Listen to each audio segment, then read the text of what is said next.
Okay, I think we're live. I'm listening for the sound and sounds good and everything. And we're almost at a 30-second delay. So, okay, I think we're live. I'm listening for the sound and sounds good and everything. And we're about, yeah, there we go. Okay, get back to the StreamYard thing. Hello. Okay, I'm going to add Rick to the stream. We could do three. And today's topic, I guess, oh man. That didn't work out well. Okay, that's better. That's better. Choose our. Okay, welcome to MGTOW. Welcome MGTOWs. All your sins are forgiven from the past.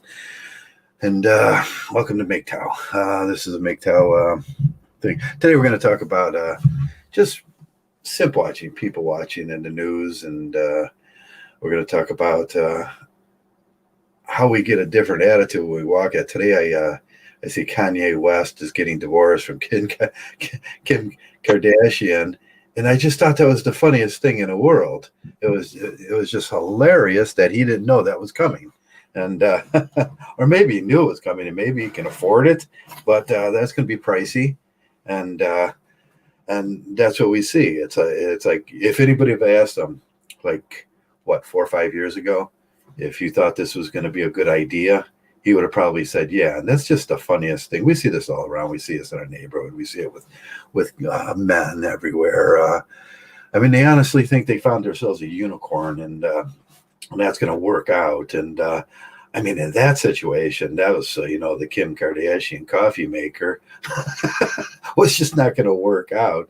And then Rick put something up. He was about, this, or no, it was it somebody else put something up about this guy is just, he's telling, he's the PUA going to tell everybody that just be obedient, just try to make your girl obedient. And I was thinking, well, that guy's going to jail. And it's just so funny. We could sit back and just forever on the internet and ever in the news, just watch these things. And it's a never-ending source of entertainment for MGTOWs. I don't know how many times today I was just laughing hysterically at these things in the news, and you see them over and over and over and over. The PPAS, divorce, Me Too, and all that stuff. And then I think like you guys didn't think that was going to happen. It's like totally oblivious to the world. Most men are totally oblivious to the world until they get into MGTOW. What do you think, Joey? Or Queenie? Yeah, Queen Latifah. Yes, she's fighting crime MGTOW style. Yes. Just gonna judo chop. It's like, yeah. So you got stabbed today, or no cut marks? No cut marks today. Look, anything in there? No. You're good. Look pretty clean, man. Yeah. Did you get stabbed today, RP? No, thank God, no. Yeah. Yeah, no, it's crazy. It's they don't think long term. You have to think long term in this. I mean, marriage itself. What's that going to be? You think you're gonna get married in your 20s and you're gonna stay married till your 70s? I mean, that's you're talking 50 years with one person. Yeah.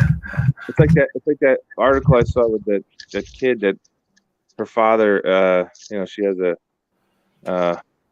mother has another boyfriend, I guess, and he's going to adopt the kid, right? And the church says my daddy's adopting me or something, and then in 20 years though that little girl's going to be she's gonna have a different T-shirt. It's not gonna say that anymore, right? She's gonna demand all these things from him, and if he doesn't deliver, yeah, it's not gonna be a good relationship.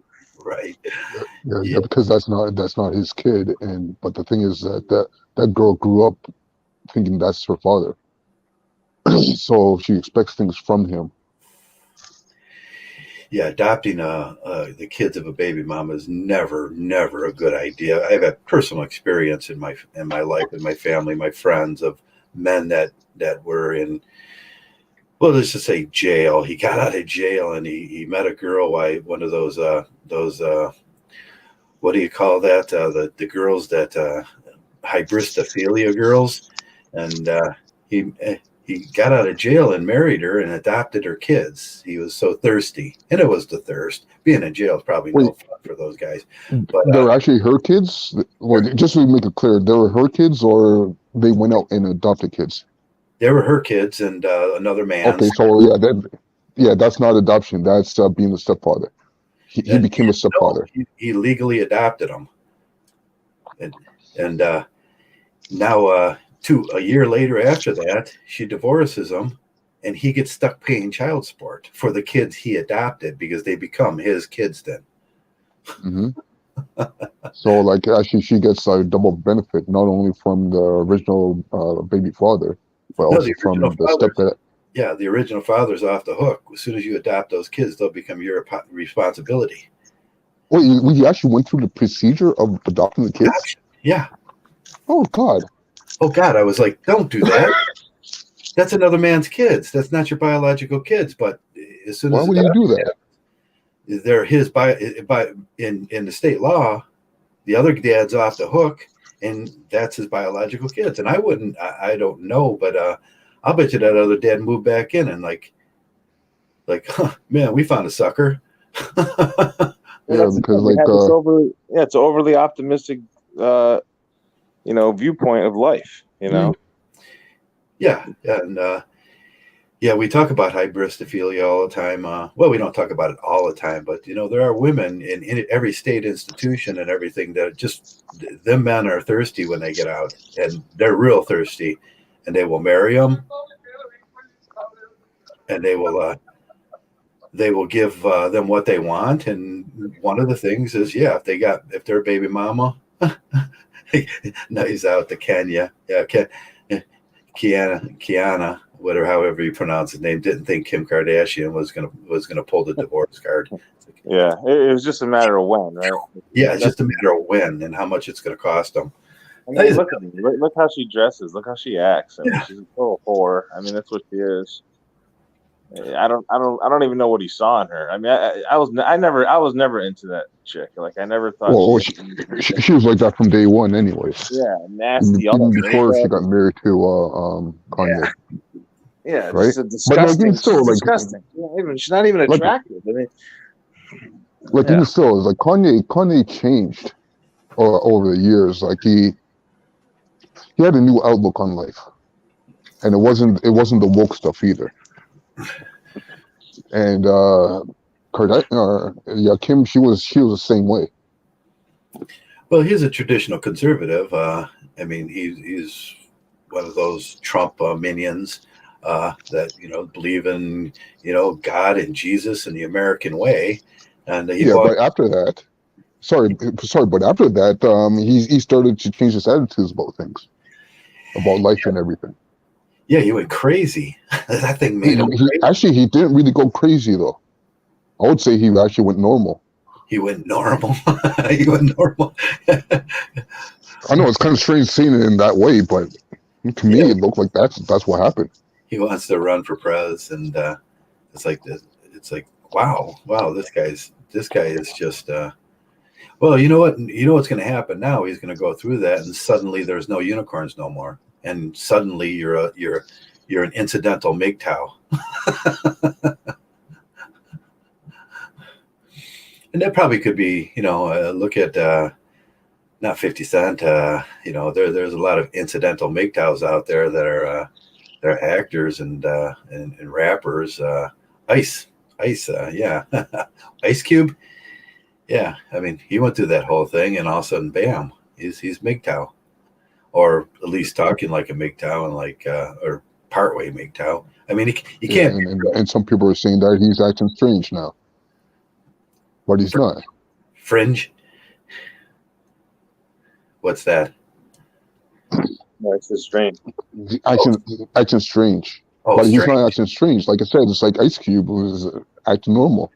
He's acting normal now. It's like he's back to reality, and he sees life critically, and he sees females critically for what they are, and now he's acting normal. So in one way, our point about you don't really have to go through these things, but just look at it I mean, as soon as you look at it, it's going to be there in your face. MGTOW is going to be there, and you're not going to be able to get rid of it. You can't undo MGTOW. Yeah, because like when you live in the life of like Hollywood or the famous actor or artist, you kind of have to follow the same kind of trends that go on in those kind of communities. Yeah. Oh, yeah. They probably believe in that. They believe that that's going to be okay, and they're told that that's going to be okay, just the way we were, in the same ways. And then it getting married is a way to present. You're presenting yourself as respectable to higher ups, political figures and stuff like that. And that's why I say 98% of Congress and Senate and people like that are married, and we don't have representatives that represent single people that want to stay single, and so we don't have representatives that represent us. They just represent the that old TradCon way. It's a grow up, get a college degree, get married, have a bunch of kids, get divorced, pay your child support, and get 2 jobs. Because like in today's society, it's like if you don't do that, you're looked as abnormal, as opposed to like you're just like actually doing some critical thinking and just avoiding the dangers that are out there. Right. Yeah. You look abnormal to them, but they look so abnormal to us because the failure rate is so you can almost expect it. Yes. And you can see the misery on most of their faces when you meet these guys, but they won't tell you they're miserable. It's like I'm doing what I'm supposed to be doing. I'm suffering hard for Jesus. Just ask any guy who was married or is married, and they got sick, or they lost their income, or they lost they lost some of their income. You talk to them, and you see how things are really going. Yeah. Now you can understand. One example. Sorry, one example is Dr. Dre. Yeah, yeah. But guys like that, they can afford to make a mistake.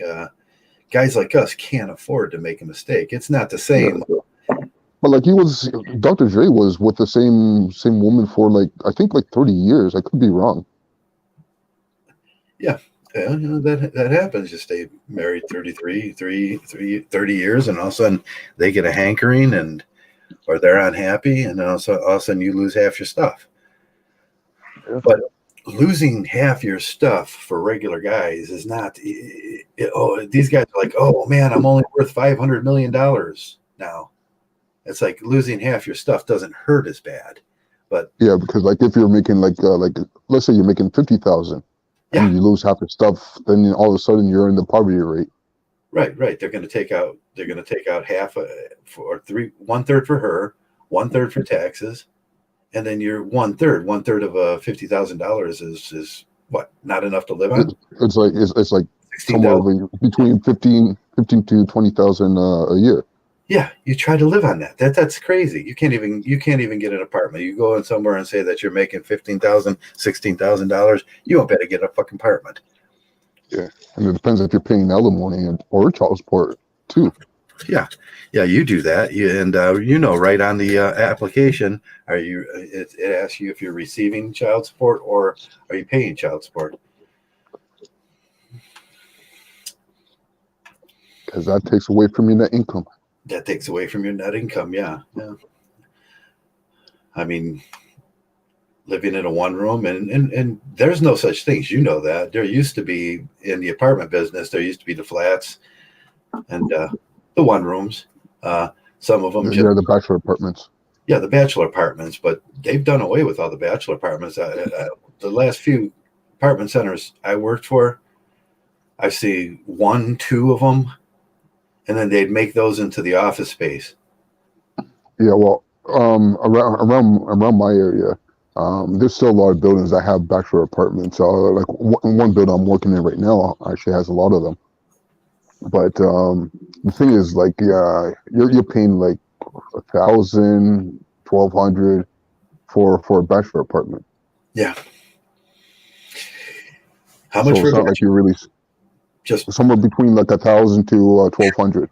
geez, that's crazy. I mean, that's crazy. You have to get like you got to get a bunk bed and get a buddy to move in with you. In a bachelor apartment.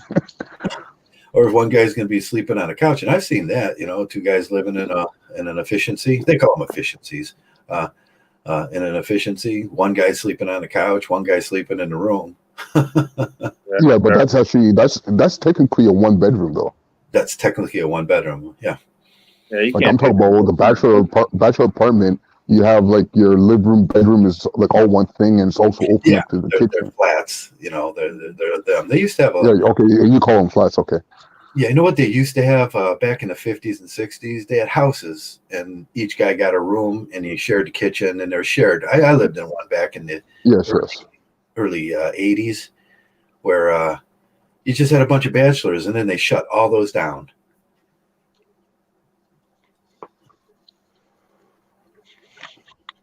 Like what they did here is like they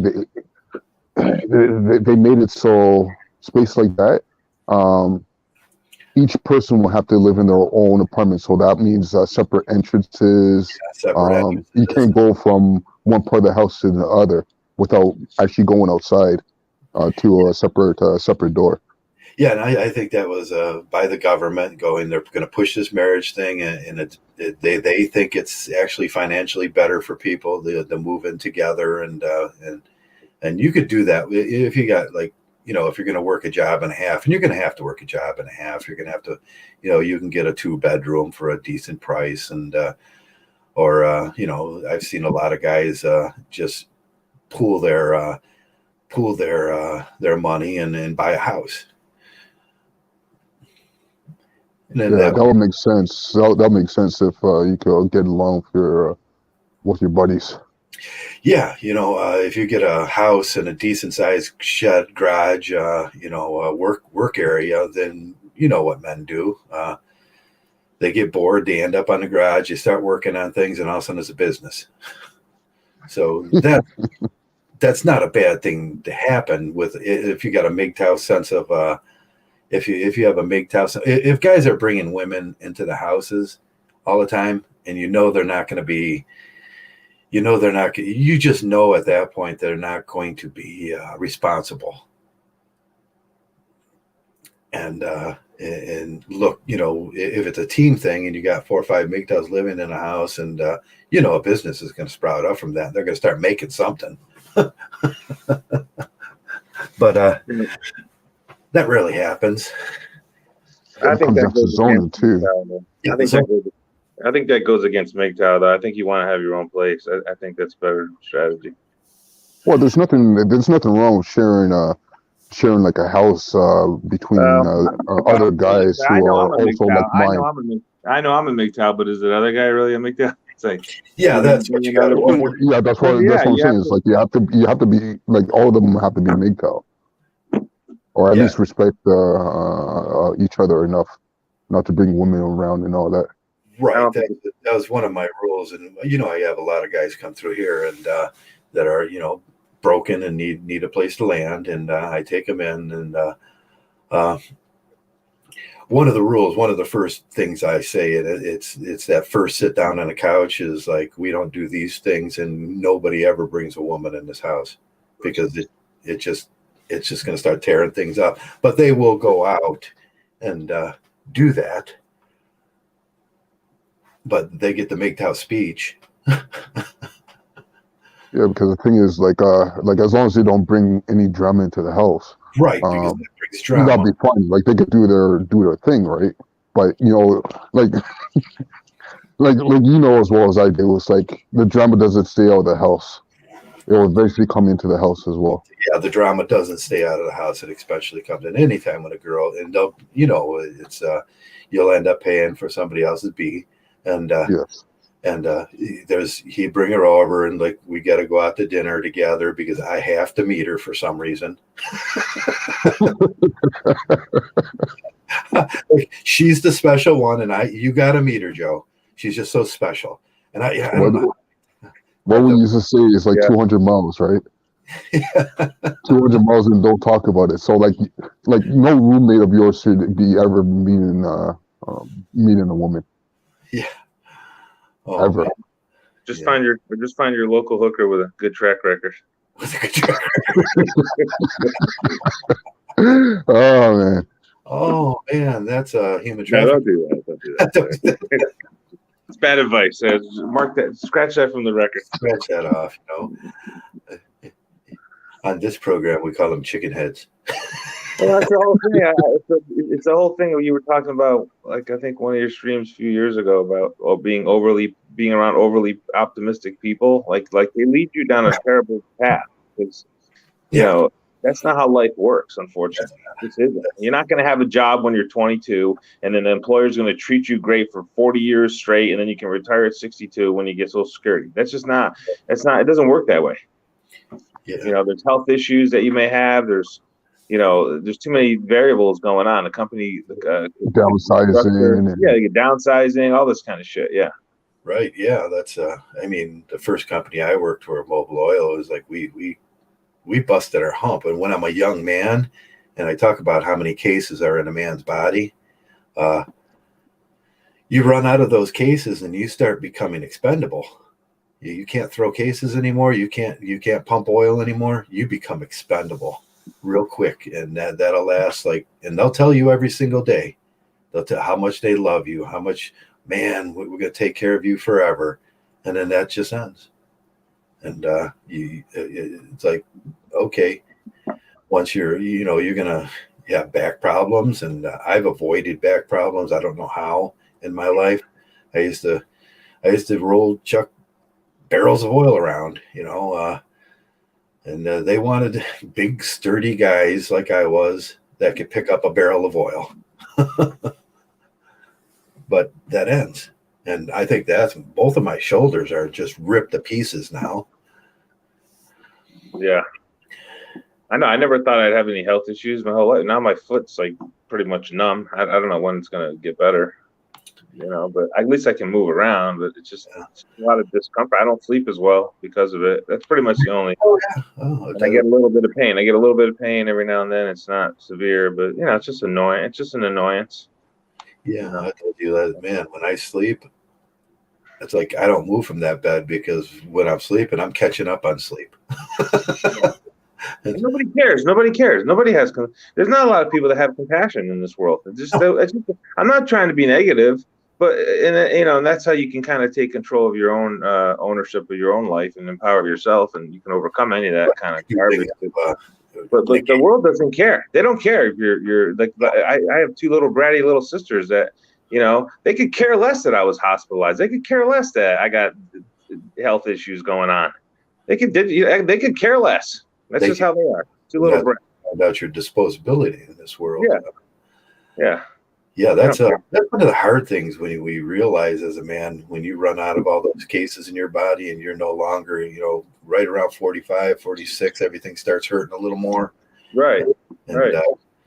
And you ain't moving up in a company and there was never really anywhere to move to. They just promised, they just made, bold-faced lies about moving up. Right. But, you can move somewhere else. They'll dump their problem on somebody else. And I mean. Well, you work for yourself. That's how you have to approach it. Even when you work for a big company. Right. You're working for yourself and save every freaking penny. Yeah. And it's 2 men in a van then. If that's your thing, you could do 2 men in a brick and mortar shop. You could do 2 men in something else, but we lost Rick, and Rick's coming in. His device doesn't seem to be connecting very well. So, yeah, but yeah, I mean, it's all this. These guys are so overly optimistic. Like they get married and they think, oh, everything's going to be great now. No, your problems are going to double because now you have a dependent on your hands. Right. And then you have a child. Now they triple. Now you have 2 children to quadruple. It's just simple math because you're just adding on dependence.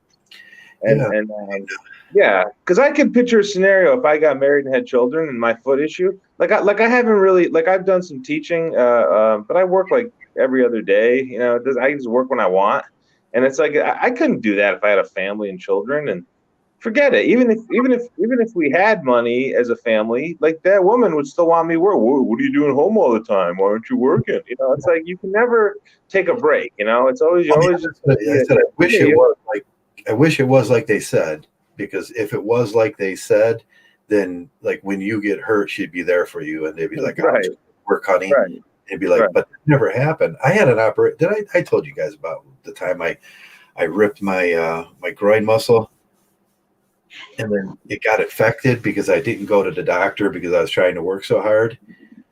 Yeah. So I had to go in for an operation, and I didn't even bother telling anybody because I know no one's really cares. So I went in for the operation that day, and I get out. There's a patch on me. They sewed me up. There was all kinds of little infections around it and everything. So they had to give me them big shots, the needle shots about that big, with the number 11 needle. But but I'm bleeding, and I drove there, and I got to drive home. There was no ambulance to take me home, or there was no somebody to pick. And I'm married. Yeah. And I 8 brothers and sisters, and so I drove home, and then I get home, and I got this patch on me. I'm bleeding. She's like, "Come on," throws a thing at me, throws my suit on, and I had to go over like our mother-in-law's house for some kind of party they were throwing. And that's what you get as a married man. And then I finally later on that night, I just passed out. Yeah, I know. It's crazy. It's like, you have a friend that's like reliable, and I had a friend when I was living on the West Coast who he was he's one of those type of guys. Like he would always be there for him, always. And it's like he had another side of him that was really to the max. But that's the one part about him that I just reason why I stopped kind of hanging out with him. But the more I think of it, the more the value that he brings into my life, being that type of guy, it's worth hanging out with him still. Because I'm learning there's really not a lot of people like that really have your back. No, I've never experienced that in life where someone cared about me enough to actually, you need a little break. You're looking kind of, it's like, hell yeah, I could use a break. Sometimes you were like, yeah, hell yeah, I could use a break. I work in an oil production facility. I mean, it's not hard work. It's not easy work. But that never happened. I scheduled that operation for Friday, knowing that I'd have to be back at work Monday morning. And when I got back to work, like 2 days after that, the boss walks up to me, and because the insurance thing had come through to pay for, and he came in and he says, "Joe, you had an operation on Friday." And I said, "Yeah." And he said, why don't you, he was the only guy. He was like, take a couple of days off, just go home. Yeah. He says, "We'll pay you for it." And it was like, wow. It's like, I wow. know. Sorbo dropping out. I'm using my new phone, so it's the permissions I had to set on the phone. I thought Claire cut your line. No. Claire can't touch my new phone. You said something that wasn't improved. But yeah, the same thing is like when I wasn't working, it's like my older brother said, it's like if you ever need some money, just ask. He'll give me a couple $100 if I need to get by. But then again, like he's my brother as opposed to my sister. No, I've done that for my brother. I went over and asked him if he needed any help when he got laid off and everything. But that's men do that. Men do that. Yes. I mean, like I do that with my younger brother when I'm doing well. My younger brother's struggling. I'll give him like $50, $100 here and there. Yeah. Now we talked about this before. Unless you're the ostracized male, after divorce, you're the ostracized male, and they all like, oh, keep away from him. He's got like divorce all over him. Well, thank God that didn't happen in my family. Yeah, it's Hobbes's law. Hobbes talks about this in family dynamics, that the male that gets ostracized is usually the male that's going to get a divorce, and he gets ostracized from family, and then they blame everything on him. Right. That's me right now. Yeah, That's me right now. Everything's my fucking fault. All I do is make people money, and that's not enough money. yeah, it's not enough. They want more. Where's the rest of it? Yeah, I swear to God, the Brady sisters, I made them like $20K each, and they're not fucking happy. Excuse my language. I'm just really upset. yeah. And the funny thing is that they want more. They want more. We want more. The funny thing is that they're not contributing either. Yeah, they're not contributing. Yeah. Yeah, this is the Robin Williams effect, isn't it? I'm just sick of it, man. It's really bad. You're right, Joe. It's really just that's why if someone's proven them, like my buddy in Vegas, like I've never went to high school together, and he's like so reliable. I don't like the POA stuff, but at the same time, like I said, he's proven himself over freaking 30 years, and it's like I'd rather just be around somebody like him that's reliable. I know he's not going to suck up my pizza. He's not that kind of guy. So with him, we talk about 1 out of 1,000 people that's going to be like that. You get married and forget it. Like that's what your spouse is supposed to be, right? That 1 out of 1,000 or whatever.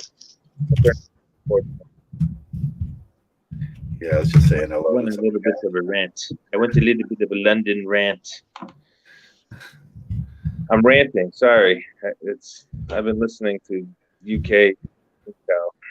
Like.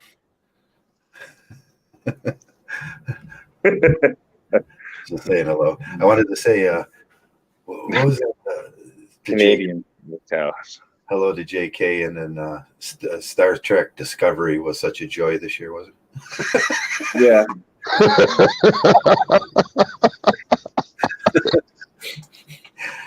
He was supposed to make his debut tonight, JK. JK told me he was coming on. He had some stuff to talk about. Yeah. Oh, what a night. Well, JK has some problem with his computer, so. Okay. You don't need a computer. I'm on my phone right now. Yeah, phones. I was thinking about buying a new phone. I got the Moto. I'm not into the high tech, but I was thinking about one of those Hawaii ones. I don't know. Oh yeah. Don't get a Chinese phone. The Chinese phone that they're reasonable, and I think they'd work for this really great. Yeah, but I'd have to figure it out. And like my new phone is Samsung Galaxy S20. Not the newest one, but yeah. It's pretty good. It's better than my old one. Oh, you got what is 20? Yeah, that's 20. Yes. I remember when 10 was the big rage. What happened? Yeah. Because like my last phone was the S9. Is anybody ever going to call phone companies on that? Like, what do you call that when they just get rid of things and get rid of things and get obsolete? Obsolete. Yeah, obsolete. You can still get older phones. Yeah, I mean, you can still get an older phone, and I don't think there's much difference. But yeah, planned obsolescence. Or the difference is it's cheaper. Yeah, it's just planned obsolescence, and it just seems like yesterday the Samsung 10, because I had a Samsung 10, was the big, and I wish I would, but those things got plugged up real quick, didn't they?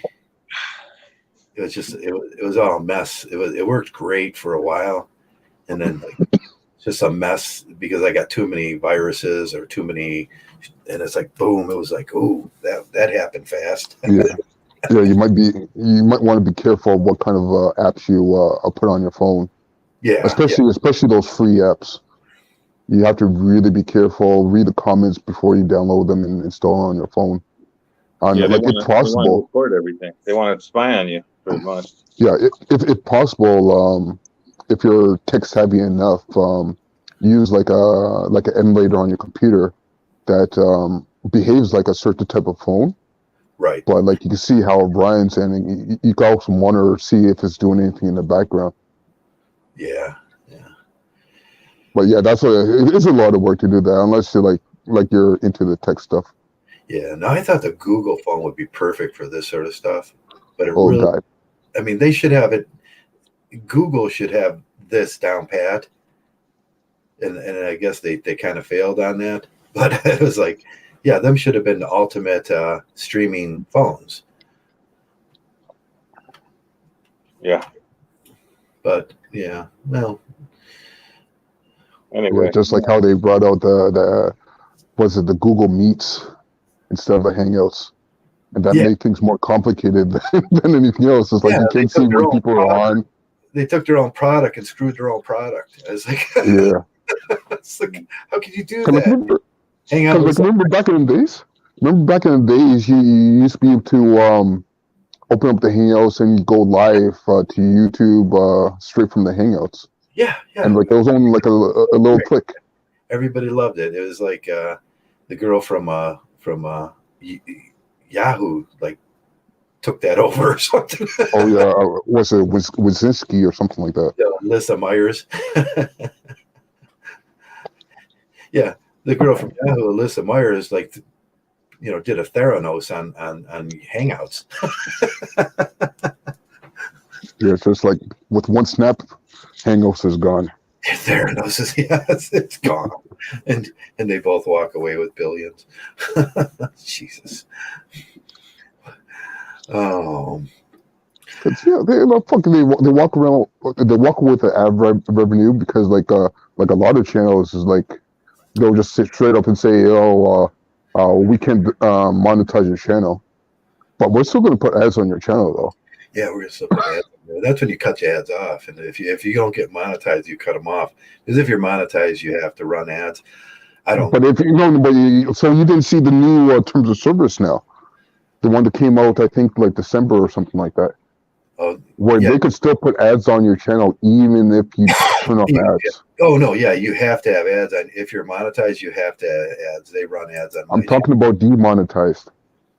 If you're demonetized, they could still put ads on your channel. If you're even if you got a bigger channel and you're not doing that, I keep it around so I can like do my thing, but it really doesn't. Like even with the super chats, the YouTube is taking like 30%. Yeah, and they I mean it doesn't pay anything anymore to do it, and they don't help you out. They don't. I mean, if you're a MGTOW, you're still going to get throttled. Yes. So you're not going to get the same audience anymore.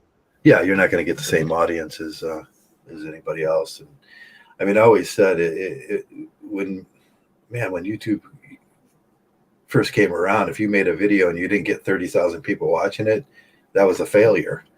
And then, but they have the ability now to throttle you down. They do. It's cancel culture. Not necessarily the same, but it has the same effect. Yes. Yeah, it has the same effect. Yeah, they see us as one of the big things in my life is I was watching what's that AOC? Yeah. And she called another politician. What's that? The hot chick politician. She used to be hot. She used to be hot when she was younger. Yeah, the politician, and I think she's good looking. Yeah, she is good looking and everything, but she called somebody else a misogynist. One of the and I went on and I tried to explain to him that calling someone a misogynist makes you a misandrist. Yeah. Don't you understand that? Misogyny is, and this is one of my things I need to explain to the world. When you call someone a misogynist, what that means is you have an opinion about a gender that an intuitional feeling about a gender that is an opinion, and that's misandry. Which makes you a misogynist because you're having an opinion about a gender. Yeah. In a negative way. They don't think. They don't. You got big teeth, man.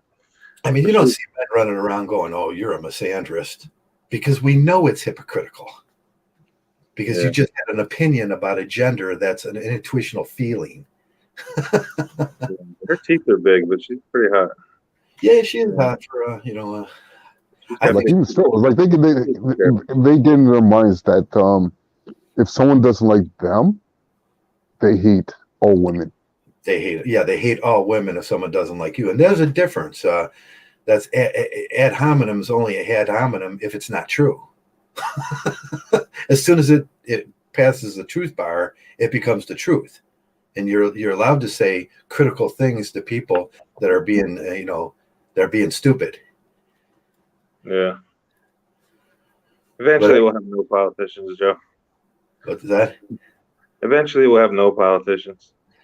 Yeah, eventually computers will run the world, and yeah, hopefully. They're useless. They're absolutely useless. They're absolutely useless. Look at Como. Who can make that happen? Yeah, the whole spectrum is just like two heads of the same coin, and they're all of them. I mean, if they think Joe Biden's, if you thought Donald Trump was going to save the male race from this man-hating stuff, no, he wasn't. He was never. He was married. He was a trad cuck. If you think Joe Biden's any different, he's a convenient conservative because he's married. Yeah, he's a conservative person. They're both sides of the same coin, and that's trad cuckery. They're both trad cucks. It's like, and people don't see that. It's like, wow. That's one of the things I laugh about all day. This is what this topic is. I laugh about these people that seem ridiculous to me because I'm a MGTOW. Yeah. Well, they are ridiculous. I mean, they put their hope in politicians. I mean, how stupid can you be? How many times this week, and we all talk in the same chat, that we just had endless hours of laughter at some of the shit we see on the news. Just endless hours. In the news? What'd you say? News? The news, yes. Yeah, oh, yeah. I know, like that stuff, that menstrual. The New Zealand lady, like, yeah. thought it was just big. They're gonna, because of poverty, they're handing out sanitary napkins, and the girls, it's like, wow. And she thought she was like saving the world. Well, remember when they started passing out condoms? You thought it was a big joke. That's actually real, right? I didn't think it was real. They're going to pass out condoms. Yeah, the condom is one of the biggest lies ever. It's like 1 out of 100 break. Yeah.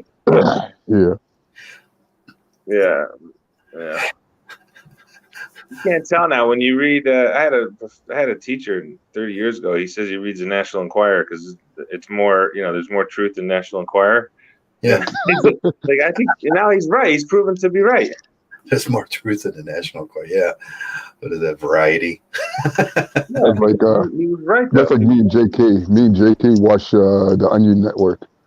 Oh yeah, Onion's fun. Because that thing is, if you look at the videos from like a couple of years ago, like 8 years ago, 10 years ago, it's like, honestly, that's depicting real news today. Yeah, there's truth in sarcastic humor. And a lot of people don't see that. I know a lot of people don't think in negation, but there is so much truth in that kind of sarcastic humor. Eventually, like the Simpsons become real. Mm-hmm. Yeah. The Simpsons predicted it. It's like you hear it all the time, and that was just sarcastic humor. Yes.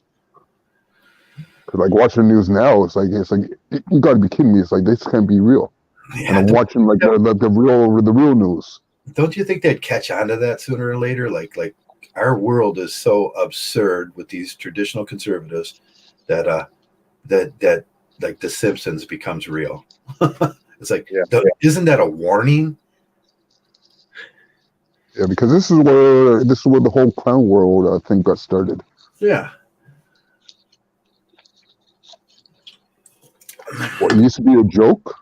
What used to be a joke is now real life. I used to say that back in the, it was like the late '90s or something when the sarcasm and humor of the Beverly Hillbillies became real. That's when we took a turn. And it was George Bush. Is like all he did. He hit oil in his backyard and became. Sorry. Wait, hold on. I'm a girl. It's just like the Beverly Hillbillies. I mean, the stupid. They got a swimming pool. They think is a cement pond.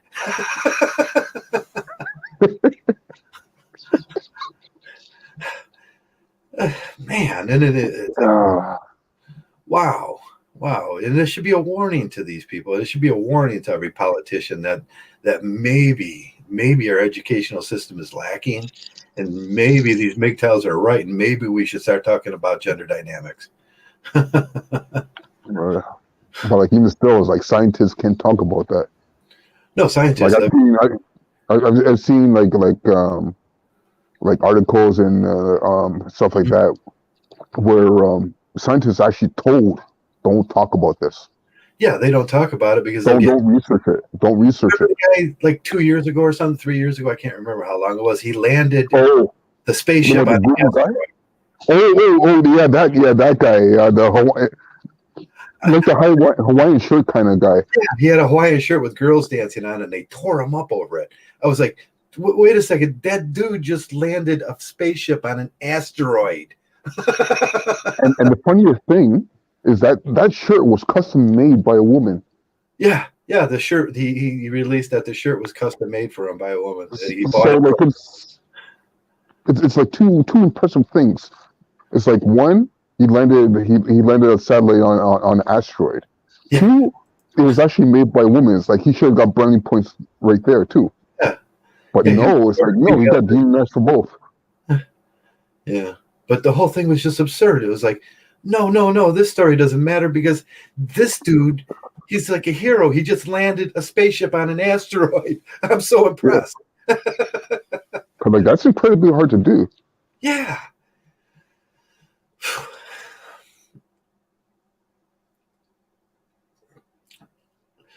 Yeah, we had the Mars rover landed yesterday too. They did that. They pulled that thing off, didn't they?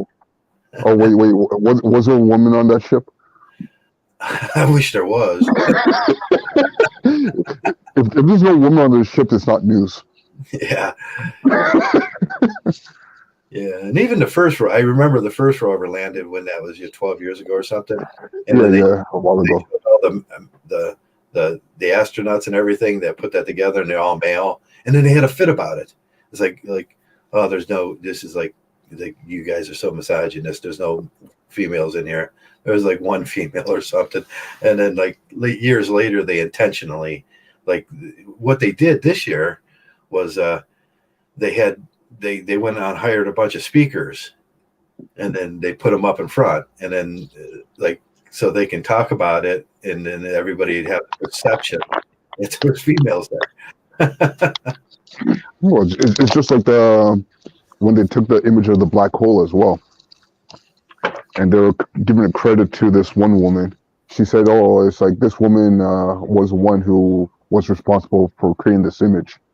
But when you actually look at it, all she did was like just some like cosmetic things, and she did a little bit of editing to some text. Yeah, the text. So like when you actually look at the whole group that actually put that image together, because like it's a massive amount of information that they had to put together to make that image. Yeah, and there was maybe about like 40-ish people. I could be wrong, somewhere around there. And you look at it, it's mostly men, and then you have like maybe like three women in there.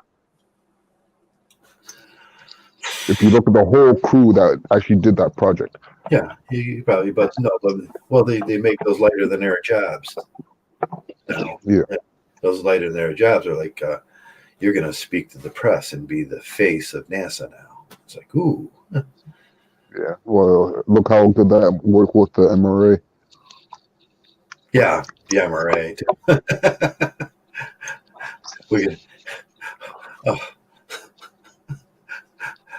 Paul Elam did that. Like, they're going to bring in these girls, and they're going to be the face of like the MRA. We'll get believability then, and then they stole all the money. Yeah, fuck. I was listening to old videos about like 2 years old with one MGTOW guy and MRA, female MRA, and another guy who was also like MGTOW MRA-ish. Yeah. And I was listening to the conversation. Like I said, it was old, just a couple of years ago, and this female MRA literally got destroyed. Yeah. Because like she was behaving more like she's behaving more like a feminist than an MRA. Right. It's convenient. They'll talk about convenient things that overlap with feminism. And then, Yeah, exactly. Yes. It's apologetics because you always end up talking about feminism, and that's where the MRA has gone since the woolly bumblebee. The woolly bumblebee stole the money too. Because like that's just what I want to go, Paul, you dumbass. That's what MGTOW was saying was going to happen. Because the key thing is like they're trying for equality. Right. Right. So like feminists, they're striving for equality by raise women up, and MRAs are striving for equality by just like slowing things down, kind of have like a kind of balance. But yeah, you got to understand that there is no such thing as equality. No. Right. No. They're going to hold back. Like, okay. But when it comes to equality, just as an example, you can have 100 people apply for like the job that I do. I do maintenance, by the way. Right. Just in case you guys don't know. And you can have 100 people, men and women, it doesn't matter. They all apply for it, right? Yeah. But to do this job, it's like you have to be able to figure out problems very quickly. You have to be able to fix a lot of different problems. Right. There's boilers, there's heaters, and air conditioners. And you also have to sometimes lift things that are actually heavy. Right. Yeah. Yeah. You're going to have to move things out. You're going to have to move things out. You're going to have to tear up carpet. I never had to tear up carpet. Right. If I sorry, excuse my language. I did that for my last job. I tear up all the carpet for the entire building, nine-story apartment. And after I was done there, they sent me off to work in the 18-story apartment, tearing up carpet. Mm-hmm. Yeah, that needs. And like, do you do it the right way? Well, of course I did it the right way. Do you wear a mask? But the funny thing is, 4-foot sections and roll it up. Yeah. You try to keep. Yeah, actually, I did about like 6 to 8 foot. You know, we noticed once. Every time I was sending somebody up to tear out carpet, they were getting sick for like 2 days, and then we realized in their mask when they were tearing up and all that human stuff that's under there. All the dead skin cells, all the dried up glue, everything, all builds up in. Listen, animal stuff and hair, and it makes you terribly sick. When I tore up that carpet, I cut off in sections and started rolling up. It's like you would not believe how much dirt there was underneath. Yeah, we had that. I do one floor of an apartment building. Yeah. And I had enough dirt to fill up a whole like big garbage container. Yeah, we had to make a special vacuum. I designed a special vacuum where it was one that goes into it doesn't filter in the vacuum, and it just goes. It sends it out a tube outside, and then it filters it outside. Yeah. Okay. Yeah. Yes. And then lets it go into you put it on the balcony or put it outside. I ran 100-foot hose on it, and it's like no more getting sick. Yeah, I know. I wish I had one of those things. Yeah, you can make it out of a regular shop vac. Just pull all the filters out of it, and then reassemble the filter inside of a case. Mm-hmm. Yeah, that's because with the job of taking up the carpet, because the owner of the company, he was actually watching me on cameras, right? And he calls me and says, it's like, okay, well, you could do 2 floors a day. I'm like what? It's like, what do you mean? It's like he said he saw me on camera. It's like I was going through 2 floors days. But the thing is, I wasn't going through 2 floors a day because like what I do the day before, I go around and take off all the baseboards, right? Yeah. Right. Take out all the nails, right? Then the next day, I go and roll up the carpet, cut the carpet, roll up more, bring it downstairs, and all that, right? Right. Then I sweep up, and then I break up the towels that were in front of the elevator. Just one floor alone took 2 days. Mm-hmm. But because he saw me at a certain time, Right. Oh, they want. where he sees me, I'm on one floor, and I finish it off, and then I'm on the next floor, and then I'm about like halfway of just like moving things out. He thinks, oh, I could do 2 floors in one day. No. And like he wanted me to work harder. It's like, are you kidding me? It's like if you see the sweat that I had. Yeah. And I used to send a crew of 4 for 2 floors a day. For me, it's just like it's just me. It was just me. Not good, Rick. I know. Listen, I don't work for the company no more, and thank God. That is a nasty job too. That I wouldn't even. I wouldn't. You know. It's like one of those man jobs that. Man, after a while, we were buying full the white suits. Yeah, because that kind of job is like you don't want to be doing that all the time. Yeah, white suits, masks, gloves. It's like we were just suiting down for that stuff. Anytime you go into an area, it's like put your suit on. Like honestly, I love my job right now. The company I work for is great. I don't have to work as hard as I used to do work for the other companies. Plus, I get paid more money and full benefits. Yeah. So honestly, I'm laughing right now. Yeah, the big thing about that kind of work too was like, man, after doing the research on that stuff and everything and seeing how bad it was, even people smoking meth in their home, until those apartments are like cleaned down, the walls washed down, all I had to do that. I had to do that. I won't even go in them. It's like until this place is sanitized. It's like no, because I don't want to die. I had to do that. One apartment I was working in had a meth lab. Yeah, they do that. And we went in there. We had to bleach the walls and everything. It took a long time to get that apartment ready. Yeah, I had to go to classes for that. For okay, what happens when I need to? And then there was like there was a company that started up, and I was like, no, I can't afford to pay these people to come in to wash these things down and everything. It's like we have to learn how to do it. Yeah, well, they're cutting corners because like they'd rather pay you and save some money than corners and tell you extra money. Because it doesn't think about your health, your male health and vitality. No, they don't care about that. Yeah, to the rich, these people that own these places, they're very hands off, and that's how I used to get my jobs because they had no clue on how to run these places. I was like, I seen that. I was like, I mean, there's a whole logistics things that need to happen, and it's very complex, and you got to know a lot. You got to take classes in bloodborne bacterias and how to clean up metal labs and carpets and stuff like that. And it's very dangerous. It's just awfully dangerous.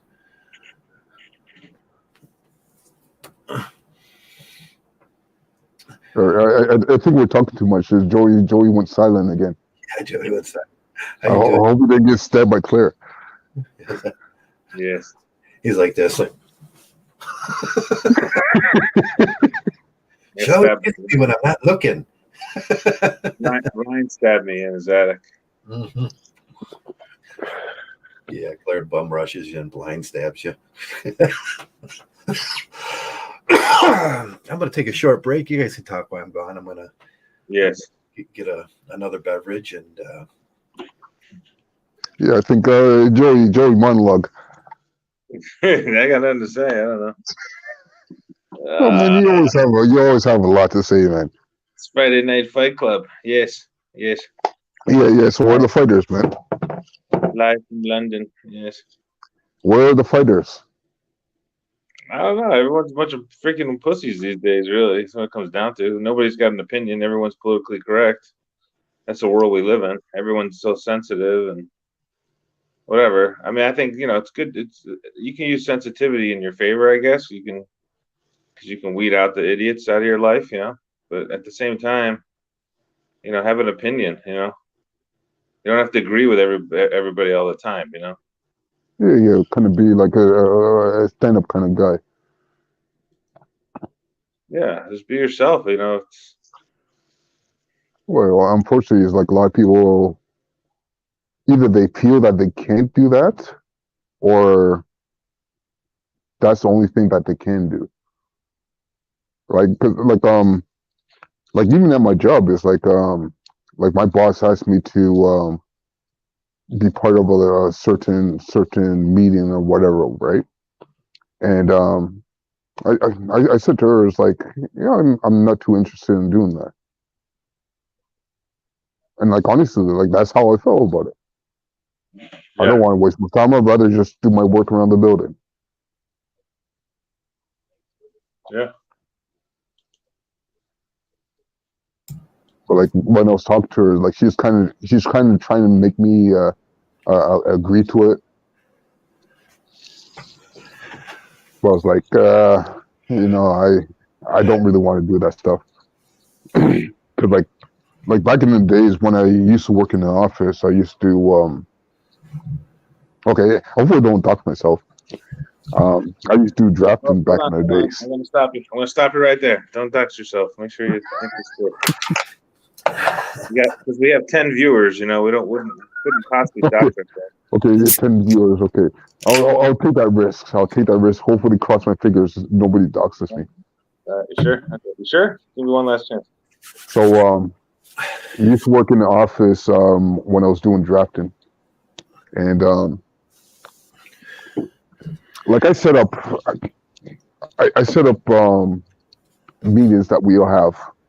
Um, Usually be about like twice a week or like whenever we have the big projects come in. And like we have the whole office sit down and we'll talk about the project and any concerns that any of the employees have. Um, because like back in the days, I used to be like a senior draftsman and a manager, so I had like guys working underneath me as well. But like we all get together and like we'll have a meeting and we'll discuss the project. We'll discuss about how things are going in the office, things that could be approved and all that, right? But like we wouldn't have that kind of stuff like every single day. It's like one project, like usually when we get a big project, it'll be like it'd be like a month's work, right? So we sit down once a month, sit down, we talk about any issues, and we'll go from there. And then after the meeting, it's like we don't get together like that and discuss anything. Like except for the people that work under me, if they had questions about like these are like small things like in terms of like particular details about the job that we're doing, and I usually handle those like one on one. But like we're not sitting down and we're talking about things all the time like regular meetings like Tuesdays and Thursdays we have a meeting. It's like no, it's like I don't want to sit down and talk about a meeting because we've got work to do. Because we gotta get the project out the door. That's the most important thing. Yeah, the coffee in the morning and avocado toast. And Yeah, forget that. Forget that. It's like sure, actually, we did have a coffee maker, yeah, we gotta talk about the coffee maker here. but like even still, it's like get to the office, make your coffee, but whatever. Get to work. Get to work. I'm serious, man. Yeah. Like I tell when I was a manager, I used to tell the guys like if you want to take a break, if you want to take a break for like 10 minutes or like an hour or whatever, go do it. Go get some fresh air or go down to the local restaurant, sit down, eat a nice meal, have a beer, whatever. Come back, get to work. Yeah, you're a good manager. Refresh, get some work done. Yeah. Go work twice as hard, 3 times as Because hard. I'd rather have the people who work underneath me to be happy than for them to be stressed and do poor work. Right. Yeah. Slaves don't bail head very good. Yeah. Yeah. Happy workers. It's definitely a slavery system we're in, especially with the way they manipulate money. Well, slavery is when like you're working for like no benefit to yourself. You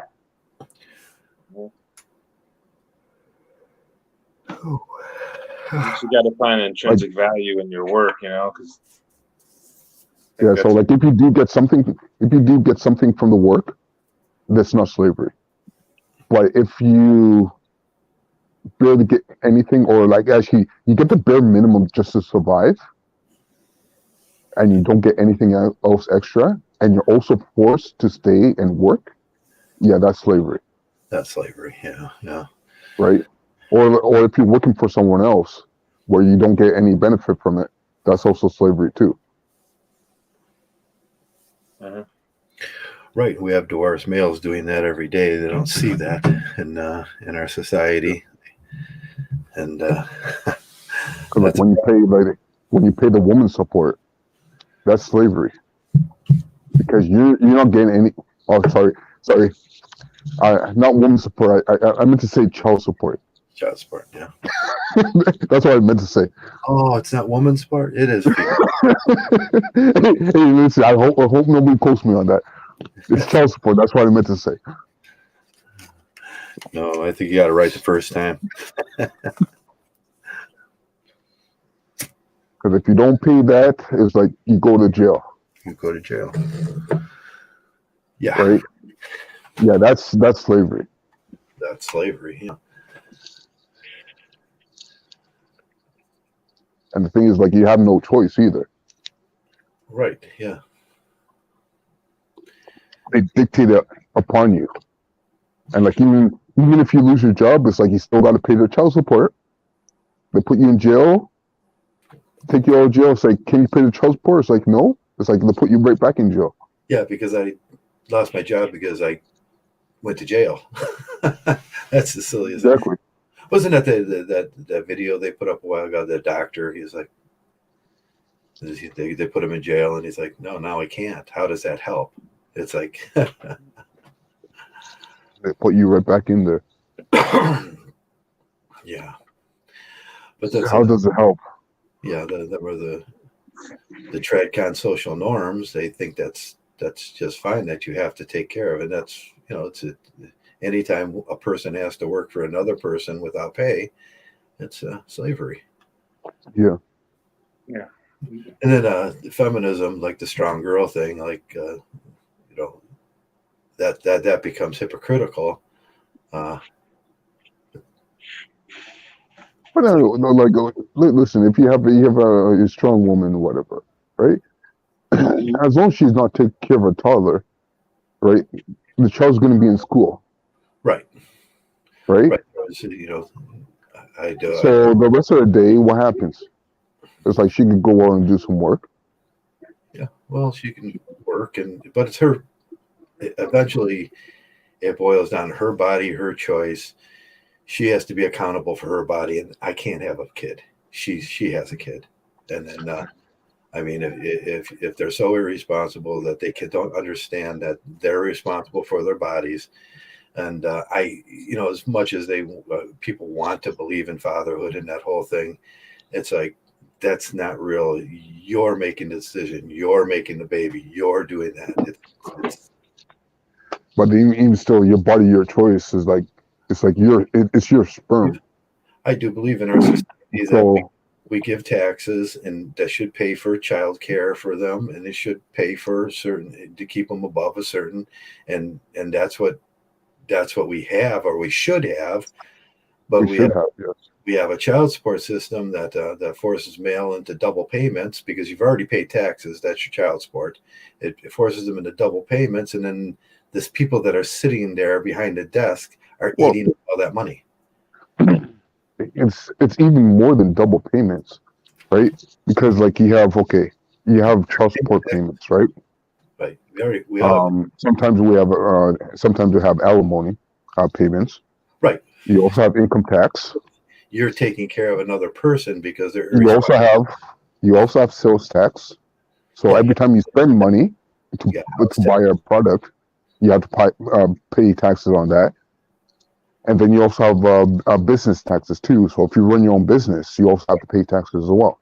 Right. You have unemployment, and you have those things to take care of, and you have insurances to take care of, and those are just taxes. And so there's a lot involved in this thing, but double tax. I've always it's like you can't have things both ways. You can't have the society that says we're going to empower girls, and I believe in it 100%. Empower the women to take responsibility for their own body, and then that means you have a baby, not me. Well, actually, technically, it should be empowering. It's Yeah, like they should just have the responsibility. yeah, they have that responsibility. And if we have a system already set up that could handle this, and it's a system of taxation that we have, and males pay the bulk head of taxes, and it should take care of that fine. But now the slavery comes in when they double tax you, and that's taxation without representation, and they double tax males after they pay the original taxes for the same thing that they were supposed to take care of. The females for childcare, getting them proper jobs, and maybe those jobs don't make a product, so they're not going to be jobs that actually make money. But in our system, we need those things done, and that's fine. But they have to take responsibility. And that's where the arguments start. They don't take responsibility, and they say, you made her pregnant. No, I didn't. She got herself pregnant. It was her job. It was her decision. My body doesn't do that. I can't have a baby. And that's the logic, the dislogic. They're disjointed, and we wonder why our system is so absurd. We're talking all day about the absurdity in the system. It starts from there. Mm-hmm. Like, one thing that really bothered me, like especially more when I actually got into MGTOW, was that the number of women who were having children on their own. I shouldn't start now on their own, but who were single baby mamas. Yeah. A lot of these women had kids that were like under the age of like 2 or 3. Mm-hmm. Yeah, if they went through that experience once and they had a childbirth out of marriage and out of any support or anything, they go into the system, and then, well, what happened the next time you did that, and the next time you did that? Now you have 3 kids. Well, they've learned that the system's going to take care of her. That's why when you said it right, the child support system is for the female, not it's for the adult dependent of the state. Mm-hmm. That's why Joey calls them adult dependents of the state, because that's what they are. That's parentage. We got too much parentage, and no, I believe that. Like it's polygamy, pretty much. Any system worth its salt would say, okay, we take the taxes and we take care of our females, and we make sure they can take care of the kids. And if we can get them out of that system where we can do that and offer them employment where they can take care of themselves, that's great. That's what we want. We want strong girls. But then you have like 2, 3, 4 guys also directly paying into that one woman. Now the female, she's just, okay, I'm going to have a baby with this guy because that's an income, and I'm going to have a baby with this guy because that's another income, and I'm going to have a baby with this guy. That's polygamy, and we've already legislated against that. Yeah. It's like, it makes no sense at all, the way these people think. And that's from Joe Biden to Donald Trump to the last president. They're all cucks. You're pre-cucked by the system. You're all cucks, and you don't understand that. And it's like, then you got huge subsystems like HHS just raping the money. The people that should have taken care of Corona and got $51 trillion over the last 20 years have nothing to do with it. That's how useless these people are. It's a nanny welfare state that believes in patronage, and until we change the thinking, and that's why I'll agree with feminism on something. You have to get these girls thinking where they're strong, independent, and they're thinking about this right. And part of that thinking process is the responsibility of your body. You make babies. If you don't want a baby, and if you can't be a good mother, then don't do that. Don't have a baby. Don't have a baby. And that means you can't go to the bar and do that every night of the week and then say, oops. No, you're not being a responsible person. That's the opposite of what we're trying to breed.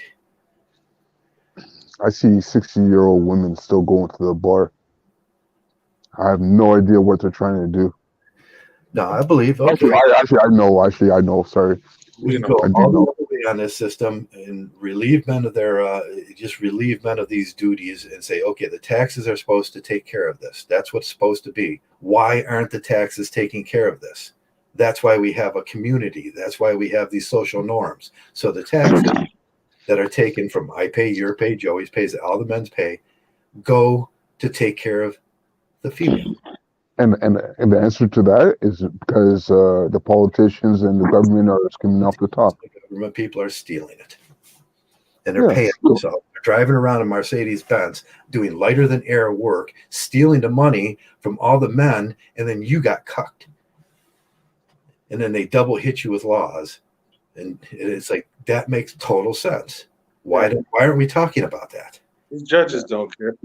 Yeah, even if you don't have a kid, if you never had sex with a woman in your entire life, you still got to pay those taxes. Still paying for that. Those taxes are going to single baby mamas. Yeah, that's going to those people that are working behind those desks in health and human services and in government positions that we don't even need. We can digitalize that whole system. Yeah, we could. With the technology that we have now, yes, we could. Yeah. Honestly, it should have been done like 10, 20 years ago. Should have been done a long time ago. Now, we get at this. We looked at with Obama and healthcare, and the whole system took how long to digital. You know why they kept screwing that up? Because they realized if they digitalize the system, then they're going to be out of jobs. So they had to sit there and figure out how they could do less work by digitalizing and keep their jobs. And that's when a country has two separate castes. You get casteism, and casteism is never a good thing in a country where these people believe they're better. They don't have to work in agriculture. They don't have to work on buildings and construction. They don't have to, and that's where the argument with the proletariat and the burgess. These people are burgess. They don't think that they have to work in the same system. They just steal from the system. Because it also comes down to, in a way, they'll think that certain people will also think that they're above the law as well. Right. They think they're actually that's what happens. Above the social norms, at least. No, everybody has to work at a certain time in their lives when they're young and healthy. They should have to work for their food, and they should have to work on a farm. They should have to do some kind of agricultural thing. Do something. Actually, let me correct you. Do something productive. Do something productive. You build houses. You do agriculture. And then you earn your what we call plowshares. Yeah.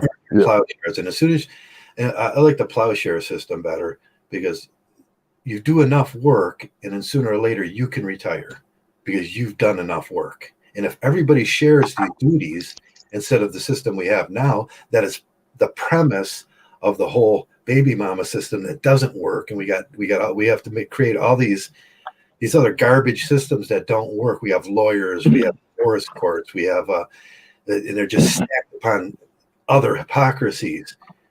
We could have one system that does work. We're okay, yeah, but we got to get men out of this thirsty attitude of I want. We heard it today. That guy said we just got to start like putting our thumb down on women's and just telling them what word did he say? I don't know. I stopped listening to that. Yeah, it was like Maddie. It was like, oh yeah, you just got to tell it. You just enforce. You're the enforcer in the home. No, you're going to go to jail, and that's not even. Yeah. But that happened to me already. So. Who said that? What idiot said that? Okay, put Oh, Maddie. uh, It's like, no, that you're doesn't going work. to jail. Yeah, exactly. Yeah, it doesn't work. You're going to jail. Yeah, Yeah, exactly. it just buys into the system. It's why we have domestic violence. It's why the system doesn't work. It buys into that tradcon system of marriage and religion that failed us, and we got to get away from that.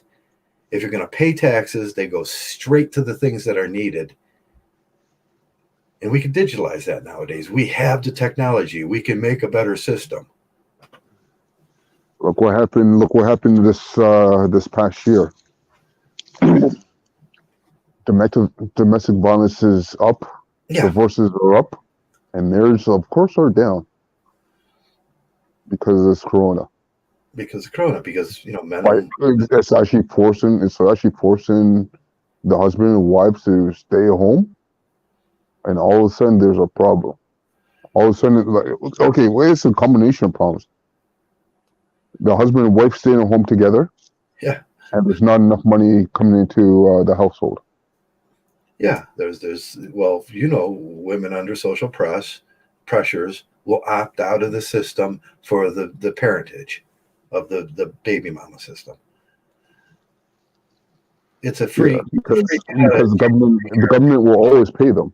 yeah, they don't have to be responsible. They can just opt out. But a male always has to be responsible. Mm-hmm. I mean, there's no opting out. We talk about this all the time about opting out of the system. Only Yeah, way because we it doesn't matter. It system, doesn't matter if you be married. It's like you're still paying for someone else. right. The only way to opt out Or of the system is going MGTOW and getting rid of all casual relationships, all marriage, and that's a better system. It would work better if we employed it too. It would save us 2/3 of our taxes. Our taxes would go in half. We'd I'll have be a great. better system. If it was all digital, we'd have a better system that took care of more people more efficiently. It'd be better because we don't have the human corruption involved with that, or the human machine that they think they need. They think they need that human. No, you put it in the library. You open up the page. You type in your information. You type in how much you make, how many kids you have for a woman going to these things. You press a button and it'll magically tell you the number. I think the computers can add. Yeah, computers could do a lot of wonderful things. And that would cost what the average HHS worker, and we got 200 of them in each county, make over $68,000 a year. Plus the buildings that they operate out of. Maintenance, cars, and the whole system costs a huge amount of money that we should not. When you could just digitalize it and do away with that, and then the men could get down to work again. Remember, I don't know if it was you or maybe it was someone else. Some guys were looking at like the biggest companies in each state, and it turned out it was either the government or Walmart. Or Walmart, yeah. in each and every state, it was like they were like the top three. Those two, the government and Walmart, were within the top three. Yeah. Look what Amazon did. They took the idea of Walmart and digitalized it. Well, that's why Amazon is doing so well this past year. Yeah. Because everyone's staying home is like you can't go to no store and shop around. It's like you have to order things online. Yeah. Now and where people go is like they go to Amazon. You have a lot of jobs in that, and it works pretty good because those jobs actually pay really good. Those jobs actually pay well. I know they complain because they're not making $15 an hour, but they're not too far off, and I think they are at 15. Well, that's if you want to make money, be an Amazon driver. Yeah, be an Amazon driver. You're going to make just as much. You're not going to worry about minimum wage. You're going to be making more than minimum wage. Yeah. So we see that this kind of thing works, but why doesn't the government? Why is the government so steadfast on not on keeping the human element that is corrupt in this thing? Well, they'd have to get rid of the divorce courts. They'd have to get rid of the marriage courts. The government has no right in marriage, anyways. Get rid of the marriage stuff. Get rid of the stuff. Get rid of those workers. Send them all home. Tell them to filter into society and do this thing the right way. It'll cost. Taxes will go. Or if we kept the taxes the same, we'd have beautiful cities. We'd have beautiful, luxurious, not only the cities, but the whole like state and country. Yeah, our infrastructure would be just nice. And those are jobs. Infrastructure jobs are real jobs that make something. Because like infrastructure, that's like laying down the electrical grid lines, the plumbing lines, the sewage lines, and all that stuff. So like, if you don't want to live like in a major city, it's like you can live outside the city. Yeah, but, like, there's gonna be those anemones. I said it wrong. Say if you don't have a like amenities there for you, electricity. yeah, like all the basic electricity, plumbing, sewage, right? Work on those things and get them right. The roadways, all that stuff. Yeah, them are all male jobs. They pay taxes. They generate profits. They work into the system where there's actual product made. And it's a healthy society. Then we could start. We don't have. My way is the best way. It's like I know men freak out when I say you no longer could be a daddy, a father. You can only have a slave in your kitchen, fat and naked, making you dinner. You can make your own dinner. It's not that bad. But I think we'd have a rebellion. Well, I think it would be good for the incels. I agree with you. I agree with you on that. Yeah, I think it would be good for the incels too, because it wouldn't put so much pressure on them. It would be like, okay, if I meet a girl and I have, casual sex, it's her responsibility, not mine. And, there's all those ugly girls too. They need incel guys. Those femcells need incels. Yeah, but those femcells are by choice, though. It's like they have standards that go to the moon. Yeah. Well, that's because they're and like we're talking about, I hate talking about women. Yeah, it's parentage. It's all the parentage that we have in us. Let's just get rid of that. Now, the tradcons are never going to bend because they want those girl slaves. And the girl slaves will make them into slaves. And it's the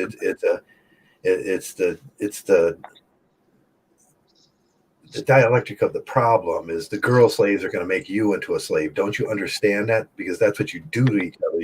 It's like two people in a relationship fighting outside. You're going to do because she can be at home and pregnant all the time if you're not out there making the money. Right. Now, under a better system, these things would all be taken care of. Yeah, and how do we get to that better system? Well, responsibility for your body and your choice.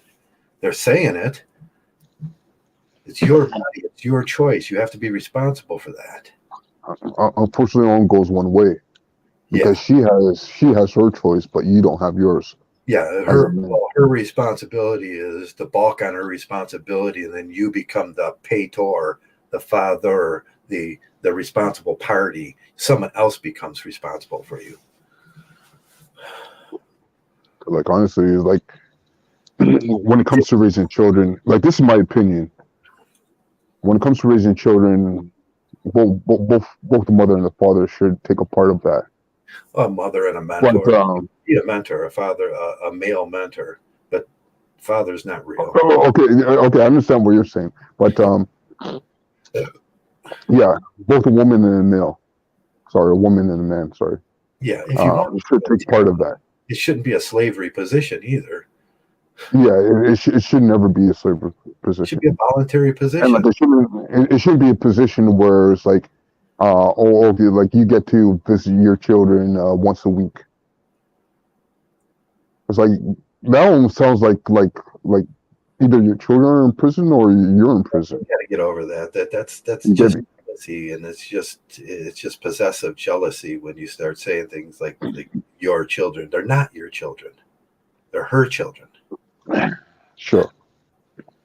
It's a possessive thing that we do, and I make that mistake all the time. It's like, no, she had children. I didn't. I can't have children. But the thing is that she couldn't have children. Because Okay, really, sure, I get you. no I women get you. Because like, listen, like no woman could have a child without a man. Yes, they can without having a slave. I didn't say that. I said without having a man. It's just, Because men shouldn't be slaves by default, no, there's and many. that's where the problem comes in. I mean, there's voluntary insemination or artificial insemination, but anytime she opens her legs, it's her decision. Yeah, I agree with that. I mean, that's just And voluntary. at the same time, it's like if she wants to have kids, it's like why not? Why does she go to a sperm bank?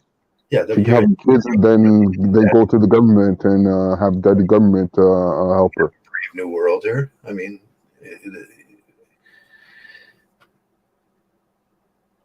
it's like it should be. Yeah, it should be illegal to have a baby out of that. I mean, I see guys running around all the time, very just looking to be daddies and never ever like realizing that they're just You going want to to be a daddy? Put your sperm in a sperm bank.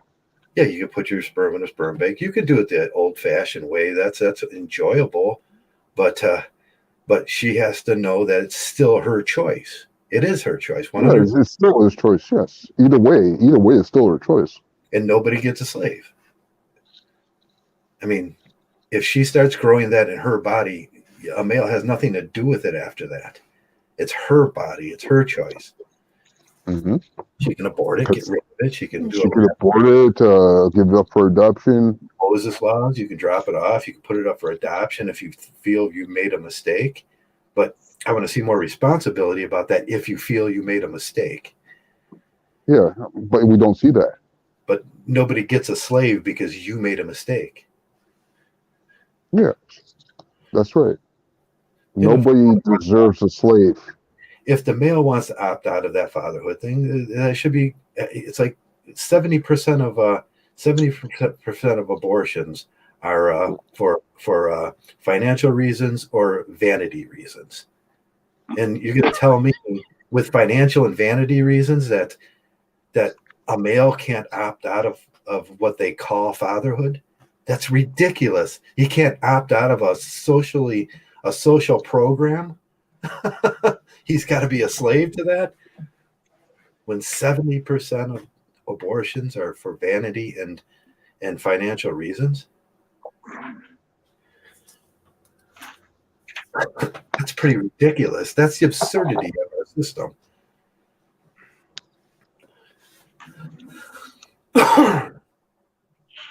Camus would have a fit. And he did. He was like, this system's just look at it. And most of his arguments were like guys like Joe Buddy. He's hello, Joe. I see you there. Joe Buddy's in the chat. Yeah, Joe's in the chat. Oh, I thought you jumped on the stream. I tell you what, this is the he should jump in. Yeah, he should jump in the chat. He's clearly brainwashed into thinking, Joe he believes that's become some kind of social duty, and it's not her choice, and she should be fat and pregnant in the kitchen, which is disgusting.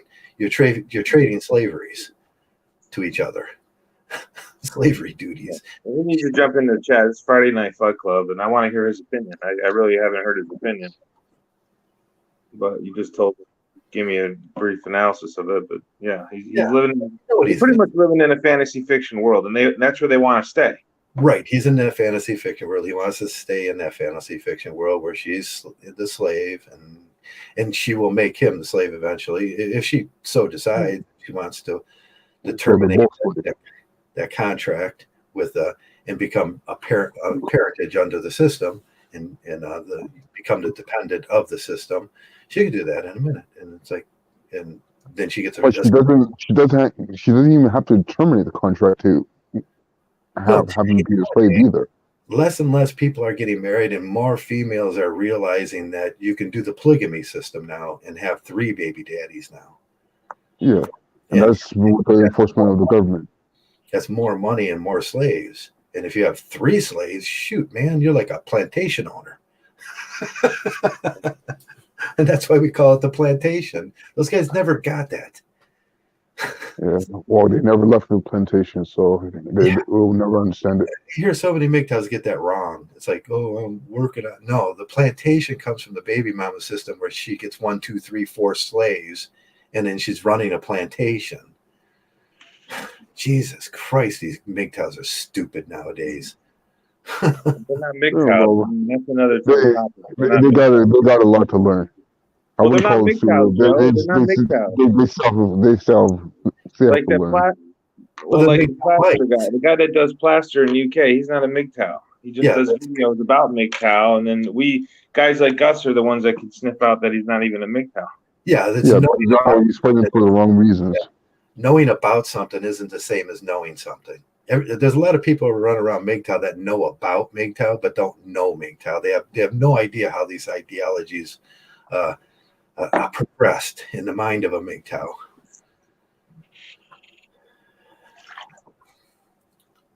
Yeah. And we get the halflings, the guys that agree with us and say, you guys are right, but we want our slaves. We want the girls. Right. We want to live in our that is so good for them. And it's so immature. They don't have the critical. I mean, they don't have the. I'm sorry, Joe, buddy. I don't mean to bust your chops. I don't know you that well, but you obviously don't have the critical thinking skills. I'm sorry. If you disagree with me, jump on the chat. Yeah. Drop the link, Joe, and let these guys talk about it. It seems, I know he's not a dumb guy, but he obviously lives in a fantasy fictional world. Right. It seems ridiculous to us MGTOWs the way they think. It's like wow. I have hours and hours of laughter every day just watching just TradCon after TradCon just in despair. Because they're in MGTOW as well. And then you see obviously the superstars like Keanu West. You didn't think that was going to happen with that piece of trash? Of course it was going to happen. We were just waiting for when. When is it going to happen? Yeah, when is it going to happen? And you see it happened a lot later. Yeah, it happened a lot later than I thought it would. Like Britney Spears now, like she was treated so poorly by the trap press and everything. No, she was such a horrible person that the court actually for once gave K-Fed to kids. If the court gives you know how a horrible person you have to be for the court to give K-Fed the kids? Well, a lot of times, Joe, these judges are so corrupt too, though. They're bought and paid for, and so paid for. That's so I know. So I know that I know someone that got screwed on that. Yeah, like they pretty much like set it. They set her up to look like a horrible mother. And so anyway, that does. Yeah, so that's an exception probably. But yeah, you're right. You have to be a terrible person You have to be a horrible woman to lose your kids in a court. Because the truth of it is you can lose fatherhood with a stroke of a pen, but motherhood you can't lose because she is the responsible person. She was responsible 100%. She made that baby. There's something more tangible, something more realistic about that. But fatherhood can be taken with a stroke of a pen. That's why it's not real. It's a social construct. It's like, fuck, man. These people think that it's like, and it drives me nuts. These TradCons think that, but they're getting what they want. And what they want is so immature. Yeah, they want that. They want their own slave, but in that process, they're enslaving themselves. They're enslaving themselves. They're volunteering for their own slavery. That's why we say that. Right, right. They don't even see it. They're so. They don't have the critical thinking. I know someone who has great critical thinking skills. At least I thought he did, and now he's getting married. So I don't think he does. Right over the head, because they want one thing, and it's Changed what my whole mind on him. they want, that split V. That's what they want, and they forego all other critical thoughts about what happened, because they want that. Yeah, he just wants to fit in. I think this guy just wants to fit in. And like I said, in the social atmosphere, you're rewarded for being married. You get rewards for that. Yeah, that's right. It's like, just to put up that veneer of fakeness in front of, like, we have a civilized system, which is not really a civilized system. We have two tenets of barbarism. Two tenets of barbarism still exist. We never fixed anything.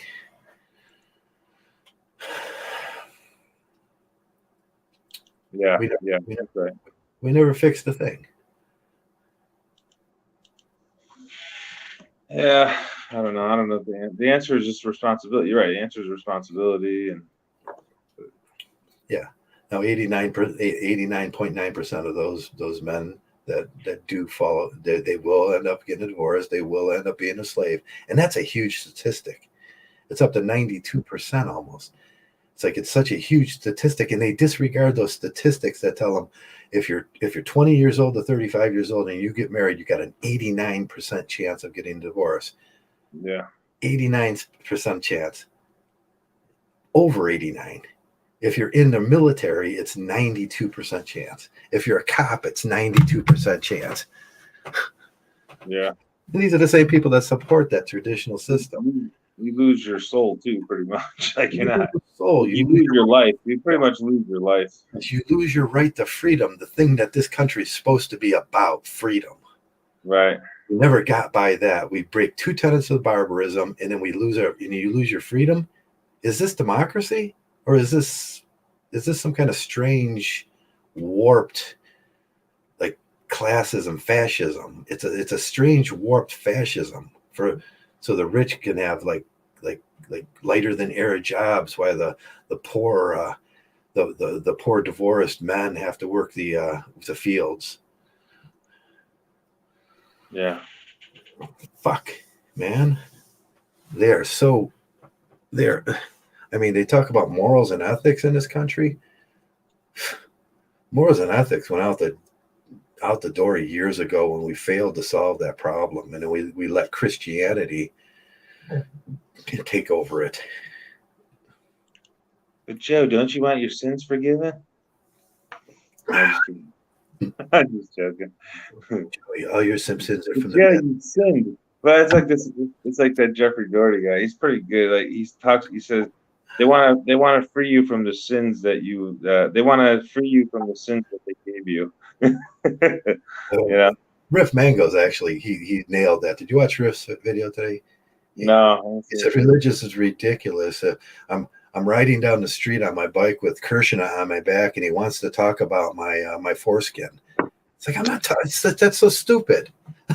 Yeah, stupid. It's just ridiculous. God wants to talk about my foreskin all the time. Like, that's perverted and weird. Well, it's the blood sacrificing, and the whole thing is really odd. Yeah. And our system is wrapped around that religious system where God wants to talk about your foreskin. It's like, Jesus. Yeah. What? Jeez, what are you, crazy? Yeah. Well, let's go have another war. That'll solve it. The whole thing is so strange. Then the warring fashions of religialism can fight between themselves. Yeah. Remember the Billy Graham thing? You have people come up to an altar. So all the stupid, crazy shit and scamming people, all this stuff that you did for decades, you can be forgiven in one night at the Billy Graham crusade. Right. Just what? You know what I mean? Man, there ain't enough water in the world to make those people innocent. It's a scam. It's all mythology, and the story. They give themselves away with their silly stories, like Samson and Jonah, all these, and a whale. This guy's beating the other guy, Daniel, with the lion's den, and the whole thing is just—it's all myth. It's all myth. Oh yeah, Misha. You Yeah, can walk into the fire and there'll be Jesus. yeah. Meshach, Misha. Bendigo, and the other knucklehead. Yeah. It's all. Yeah, it's like, how can you be that? Yeah, it's. And they want to be that you're gonna walk into the fire. No, you're gonna die. You're gonna die. Right, exactly. You go into a cage with a lion, you're gonna die. You're gonna go into a fire, you're gonna burn to death. Right. That just Why makes would them brave and Well, willing. that's the difference between living in a fantasy fictional world and Yeah, you think about that story about Meshach and the three that were the fourth man in the fire was Jesus. And, yeah. You think about they were slaves. They were going to sacrifice slaves. That's what they do to men every day. And you should accept that slavery as suffering. And because in that fire you're going to find your heaven. Like, are you crazy? Yeah. You want to try it out? Go out in your garage, take a little gasoline, pour it on your hand, and start it on fire, and see what happens. Yeah, because Joe, you don't have enough faith. That's your problem. Yes, my pain level is not high enough. And then they come up with things like faith, words like faith, hope, and love, which are total bullshit words. You know what Simpson's paradox is? It doesn't cost anything. Remember, you were talking about it doesn't cost anything to give people hope or love or faith. It's like the rich want more, and you give the poor hope, and they'll work harder. That's Simpson's paradox. Yeah, it's like hope in a trunk. And faith, hope and faith in a trunk, and you just carry that around in baskets. If anybody can take some of that hope and faith and trust and all those things and make it real in front of me, I would believe it. Yeah, but you're talking about people giving up, 20, something 30, 40 years of being indoctrinated into this thing, like it's right. They're indoctrinated from childhood from childhood, yeah. And all their friends believe the same thing, and their family members. Yeah, thankfully I came out of that, and I was like, wait, that's ridiculous. That's a ridiculous thought. I live on a terrestrial plane, and out there in the universe, everything wants to kill me. Yeah, yeah, exactly. Predatory world. And then everybody on this terrestrial plane wants to steal and lie and cheat, and they lie to themselves about just simple truths. Yeah. That's why I don't like getting involved with, I mean, I talk to you guys and go to work and that's it. I have a handful of friends. And it's better that way. You don't want to be all things to all people. You're going to screw yourself and do myself. These entanglements. I mean, we're talking about marriage, like you have a spouse, but here's the thing about marriage too. Like you got the in-law thing going too. Like, you know what I mean? Like there's a whole nother dynamic there going on where you got all these other people too, right? That are in your life now. It's like how much of that can you ignore? Yeah. Right, that whole process that works out in that thing too, like, where you become the obsolete male, or you're going to watch it in front of you. It's like you're going to become the sacrificial male in that, and then these families go through that, and they like, good job, we got another slave. Right. That's why they hate me, because I didn't sign up for that, and you're not going to sucker me into that. How about we throw down a link? Maybe we get some other people. Yeah, no, he's not going to come in. Joe Buddy's not going to come in. He doesn't have. Listen, you're talking for someone else. I mean, go ahead. How about we throw down a link? What do you think? I don't think he will. It's your show. Not my show. Joe? He should get. I'm not saying you. I'm saying Joe. We throw down a link and see if anybody else wants to come in. I remember several years ago he called Trav delusional. I'm like, really? He's delusional. You're the one that's delusional, Joe. Joe, you're not coming in the chat because you're Trav cut. They've given that chemical that runs around in their head that makes them 10 times more addicted to the female breast than morphine, and and they believe in that thing because it gives them that addiction. They're addicted to that chemical oxytocin. I shouldn't call him a pussy. That's not very nice. But he got the courage to. I say I say In throw fact, he's down the not a link. pussy at all. At least he I comes say on the throw chat. down. I say throw down the link and let him join in, or anybody He's else who not could going join to in. join in. He's not going to join. But at least I tell you what, if anything, he does have more courage than other Don't make me people break your because at legs, least man. he's here. I'll break your legs, man. No, I just want to make a point that at least he's here. And that other guy that crazy who's that crazy guy that came in? Like at least he like came in and started talking a little bit. And he's Because crazy. like if it's gonna be Fight Club, it's like yeah, throw the link in so we can have a Fight Club. He pretty much said that if I don't get aboard that traditional conservative way of thinking, and you want a female slave around your house, that I couldn't be a MGTOW. Yeah. Right. That's insane. That's so funny. That's like so opposite anti-MGTOW that it's almost Trumpism. It's like you could just keep thinking about that the rest of your life and keep with that lie. It's like, but that's the way they think. They tell each other little lies, and then they reinforce it within their community. And we talked about personality traits before, Joey, about traditional conservatives think that group loyalty is a personality trait, and they if you don't agree with the group, then that's the worst. That's a sin of morality. It's a sin of honesty. But we get that in America too, in Canada, pretty much, where the traditional conservatives, they have this group and they want to go back to the 50s, and you have to be a part of it and believe whatever they believe. And the worst thing you can do, and you see it, the worst thing you can do is veer from their ideology. Then you. Mm-hmm. But that's part of the neuroticism of it's. We talked about it the other day. Neuroticism and honesty are in conflict, and these people are generally neurotic. But that's most of America. We got anxiety off the charts now, and you get that anxiety. They get neurotic. They start believing in fake things like God and Jesus, and that assists with now they don't have to be honest. The chains of morality stretch a little farther. Yeah. So they can believe in a lot of things. If the chains of morality stretch far enough, you can believe that you're worthy of having a slave, and you're worthy of suffering, and you're worthy. We're going to suffer for our God. If your chains of morality stretch that far, then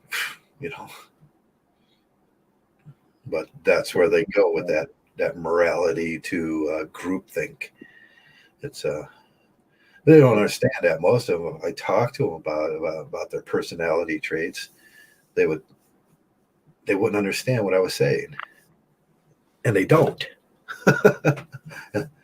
Which is a conservative balk on, and then they'll go back to that idea because it was comfortable in their brain, and that's all they want is really comfort. But MGTOW provides perfect comfort, a more perfect comfort. It's like, don't buy into those things.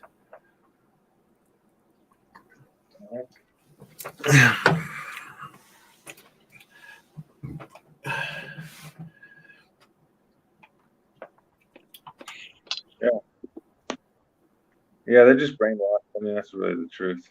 Yeah, they get brainwashed by the religion, and Yeah. I know if it works out. If you're the 8% that it works out, it's pretty groovy. Yeah, you'll defend that to you with your life, and that's more of that group morality. It's a Yeah. Well, yeah, and they'll want you to believe that maybe they did something, like they reaped what they sowed and you didn't. You obviously did something wrong. Well, the 89% that fail, and then there's 4% that die. But the 89% that fail at it, they did something wrong. There's called just world fallacy. People, that's another part of personality. People that believe that the world is just, and if you did something in your marriage that it didn't work out, it must be your fault. You did something wrong. And really it's just like they're selfish and pretty much you should have never been married anyways, because a man and a woman shouldn't live together because it's horrible. Yeah. I mean, there shouldn't be none of those cohabitation and everything, but they do just world fallacy. Like, oh, she leaves you, you did something wrong. You must have been. Right. You can see that playing out in the world. You must have been an abuser. You didn't suffer much enough. Even So- that phrase, like reaping what you sow, I think that's a really controversial thing to say. Right. Yeah, it's just world fallacy where just for a people fallacy. with AIDS got AIDS because somehow God wanted them to get AIDS. Right, People- right. yeah. You did something wrong. Right, you must have done something. Like, Done something to your do. fault. Yeah, yeah. Like I've been downsized 6 times in my career. Never been fired. Downsized 6 times. Yeah, downsized. Yeah, been downsized 6 times. Never been fired. And it's like, oh, it must be my fault. It's your fault you got downsized. Well, that's convenient. It plays into their self-suffering, and it makes everything work. When just world fallacy is a fallacy, it makes everything work. But it is a fallacy. It's another fairy tale that they live with in their fantasy fiction world. And everywhere I've ever worked, I've always been like top, 10, Yeah. 20% of productivity, my sales results. And it didn't matter. So like someone who's a bad salesperson, they might have been in the same company 20, 30 years and they might be terrible, but they just happen to get lucky. There is such a thing as luck. It does exist. There is such a thing. Luck, Right. and in marriage, there is such a thing as luck. Too. Yeah, I mean, like these statisticians and mathematicians, they want to say, "Oh, you can measure luck and this and this and that," but not really. There's a part of it that's just dumb luck people have. Yeah, if you, I'm talking about that small percentage that had successful marriages, if they did. I mean, that's usually when I see successful marriages, I see a well-groomed male that is very low in self-esteem that married below his status. And she's happy with him for the rest of his life. That's what I see. The dumpy fat girls, and they all look like marshmallows, big bags of potatoes at the end, and he's just still real happy with her because his self-esteem is so low. Do you want to be that? Do you want to be that guy that self-esteem is so low that you're married to a bag of potatoes and still in love? and she's like just happy as heck because there was never really anything wrong with you. Yeah. Yeah. Them are the successful marriages. Right. And it's the successful, right. And the ones that they probably have an influx of resources. Right. They have worked so hard in your life that you have an influx of resources, and maybe you contributed a little bit to that. And maybe she does go. They got lucky. It's pretty much luck. The ones that have had successful marriages, they pretty much just got lucky. Yeah, and it was dumb luck. It was almost like it's almost like their fantasy fiction played out, but it was still just a fluke. In a lot of ways, it's just a fluke. Yeah, but I rarely see two good-looking people's marriages. People like me, really handsome and fucking pretty as fuck. It's like two people that are equally. Yeah, I rarely see those kind of marriages last longer than 5 years. Right. Kanye. She starts getting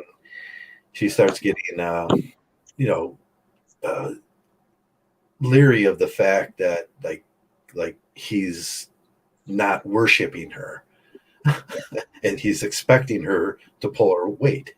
Right. Oh God. I think they know right away too. I think most people know right away. They made a mistake. They know right away. They know as soon as they got married. They know within a year. Yeah, half these married guys that come around and are telling us this. And when they hit 50 years old, if they will never show their wives because they're, like I said, they're probably a bag of potatoes by that point, and they're trying to hold on to that delusion so strong because they'd be separation anxiety would be the worst. It'd probably kill them. They'd commit suicide. And because they never learned how to make their bed for themselves, really. They never learned how to cook. They never learned how to wash their own clothes. They never learned how to do things humans do for themselves. Yeah. And they're willing to subject themselves to everything. God, from those little bars of soap, those little balls of smelly soap that the women put in the bathroom. They're like, oh, that's okay, honey. It's like, don't use them. From the paint on the walls to the carpet. Like I say, everything's not them. Can you imagine living in a world in your house where nothing was you? It was Yeah. it's all just like fantasy fiction, and there's unicorns and shit everywhere. Yeah. Like No, we wonder why men run off to the man cave where there's saws and there's cutting things, and there's wood, and there's things to where they can be creative, because that's what they wanted to do in the first place. Now, when it's like Harper. Now he's probably he had to get a job now. He was retired. He has to get a job. Yeah, well, to get a job now that he's retired, he got to go get a job. Yeah. Now you think of the optics of that through Dostoevsky, looking at your house is there, and from your man cave where you're hiding all the time because it's so horrible, and you think of the optics between that, and it gets kind of creepy. Wow. Yeah. You know, and another aspect that I think we're missing too is like it's more fun being single. You know, it's like more fun being in this. Like if you want to do that thing and get your have your whatever your relations, short-term relationships. Yeah. You can do that with multiple different partners. I mean, if that's what you want to do, I wouldn't recommend it. I don't recommend it and everything. But if that's what you want to do, it's like you have more variety in your life, and there's more adventure. You know, if you want to call that adventure, I call that drama. But yeah, because I think it's pretty much it has to be boring when you're with the same person every day. God, yes. It's like every night and having to please her, and it's like that. Well, you become estrogenated too when you're with a woman. You become estrogenated. All your testosterone is like beaten down, and you get estrogen in you, and that has a lot to do with the chemical, the parasitical nature of the marriage. You're under control by oxytocin and estrogen. You've been de-estrogenated, and then you've been put on a drug that makes you feel like you need this, that you have to have this, that makes you feel like, and then there's several other things that happen, and that hormones kick in and everything, and it's a big lie, and it's aggressive mimicry by the female. She's got you trapped. You're on drugs. You're like drunk all the time. Yeah, exactly. Right, love is a drug, like Roxy Music says. Roxy Music, yeah. My favorite drug. It's the chemicals, and they're delusional about that, what it is, and it's so easy to get rid of. I tell people wormwood and walnut oil. 3 months later, you're going to be fine, and you're going to be like, "What the heck did I do?" Yeah. But that's the parasitical nature of the universe we live in, too, this terrestrial plane where there is aggressive mimicry between species. And you look at like I say, the praying mantis eats its partner. Look how women age, too. Look how women age, too. They just look so nasty. God, it's, like I say, man, you're married to a thing that looks like a bag of potatoes. Gross. It's a signal that they're no longer fertile. Yeah. But the delusion's still there because the drugs are still pumping. And they can keep that for a lifetime if they can keep it, but there's a 92% chance that you're not. Yeah. Because, 4%, I say 92 at this point because 4% chance you're going to die before that.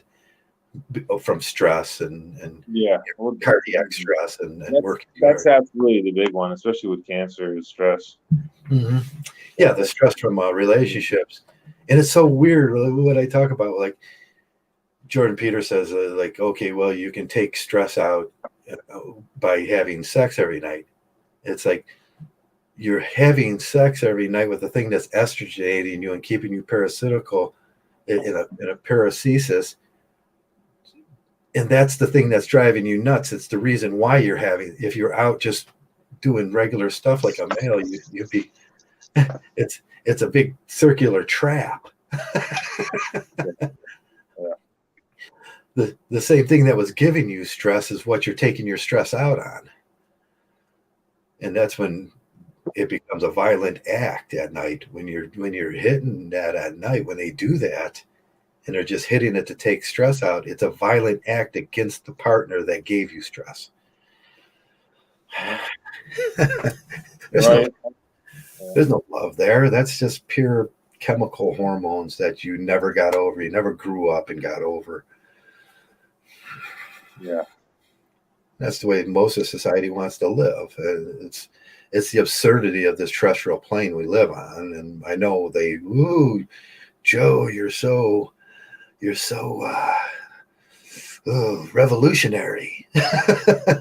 Well, that's why they sell romanticism too in all these movies. And that's another thing that doesn't exist. No such thing as romance. It's just stupid. I mean, it's more honest look. You look at it like me. I wish that I had a partner that would pay half the bills, but that's never happened. Yeah, right. Yeah. Everyone's looking for a free ride. Everyone's looking for, like, especially women. I mean, looking for a free ride for sure. Yeah. And for them, it's like friends like that. they're looking for someone who pays 100% of the bills. Right. 100% If they do get that quality where you see the how they act when they get a quality where they're able to take care of their own selves and take care of their bills, they get so uppity. They start demanding this male that's over their status. And that's what it is. They get a male that they can never get. Yeah, a male with low self-esteem that will take her garbage, and then it's like, yeah, that leads to the perfect bond, between. No, I don't treat my friends. I have female friends I've known for like 50 years. I don't treat them like that.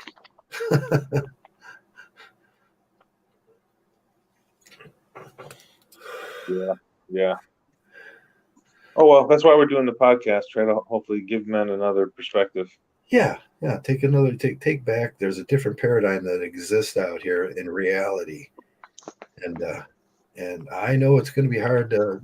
I mean, even MGTOWs argue with me about their so-called MGTOWs that when. Well, we're going to do SFM. I'm going to stop you right there. No, because the thing is, they're not MGTOWs. Who gives a shit what they think? They were never MGTOWs to begin with. Yeah, they're never MGTOWs. They got no horns. They got no tails. They don't belong to our existence. I love that. I didn't want to interrupt you there, but I just wanted to just make that point because I think it's an important point to bring up that these people talking against what we're saying, they're not MGTOW. They're not MGTOWs. I don't even think Harburn was a MGTOW. No, there's entryism. There's entryism. There's aggressive entryism into MGTOW to destroy the group. And all they do is these MGTOW and name only people. They want to destroy the group, take it back to the traditional conservative way of thinking, and they are the entryists. That's like the truth, right? Like I'll just throw a couple of names out there, like that are MGTOW, will be like Johnny Midnight, Warhorse. Those are two guys that come to mind. Those are two guys I have a lot of respect for. Yeah. Yeah, there's a lot of people that they just come around and they're pushing a political agenda. They're pushing a traditional conservative agenda, and those aren't MGTOWs. Go to the MRA. Those guys dig that shit over there. Right, Paul Elam. They got girls leading. They got girls. Paul Elam. They got girls leading their group. He's got a new nickname, Cackling Paul Elam. Oh, is he cackling? He's a cackler. Yeah. Yeah, they can go over there. They can feed their delusion over there. They can believe that somehow they're going to get all the girls obedient back in the kitchen, naked, and just they can believe that if they want. You know what? I don't even believe that anymore. I don't believe in those kind of freedoms where you can believe something that's delusional and hurts other men.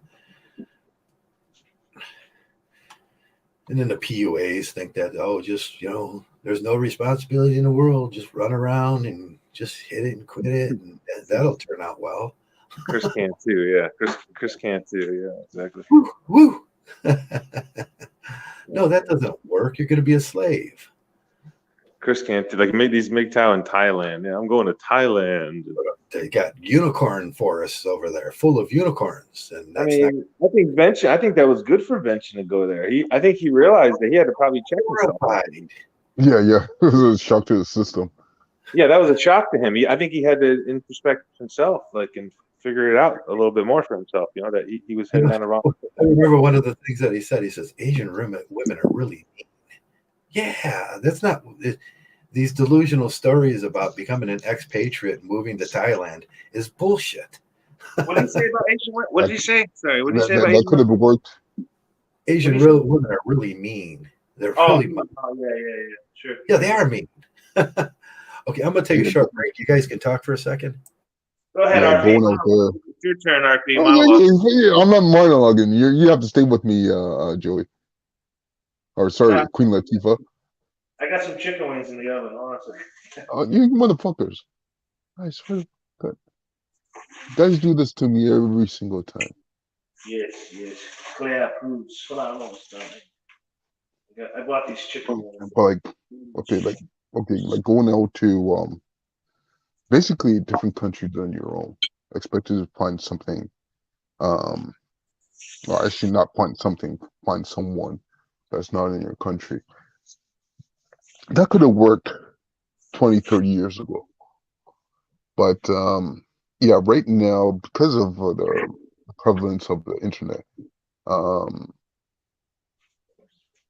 and also other things, democracy is spreading.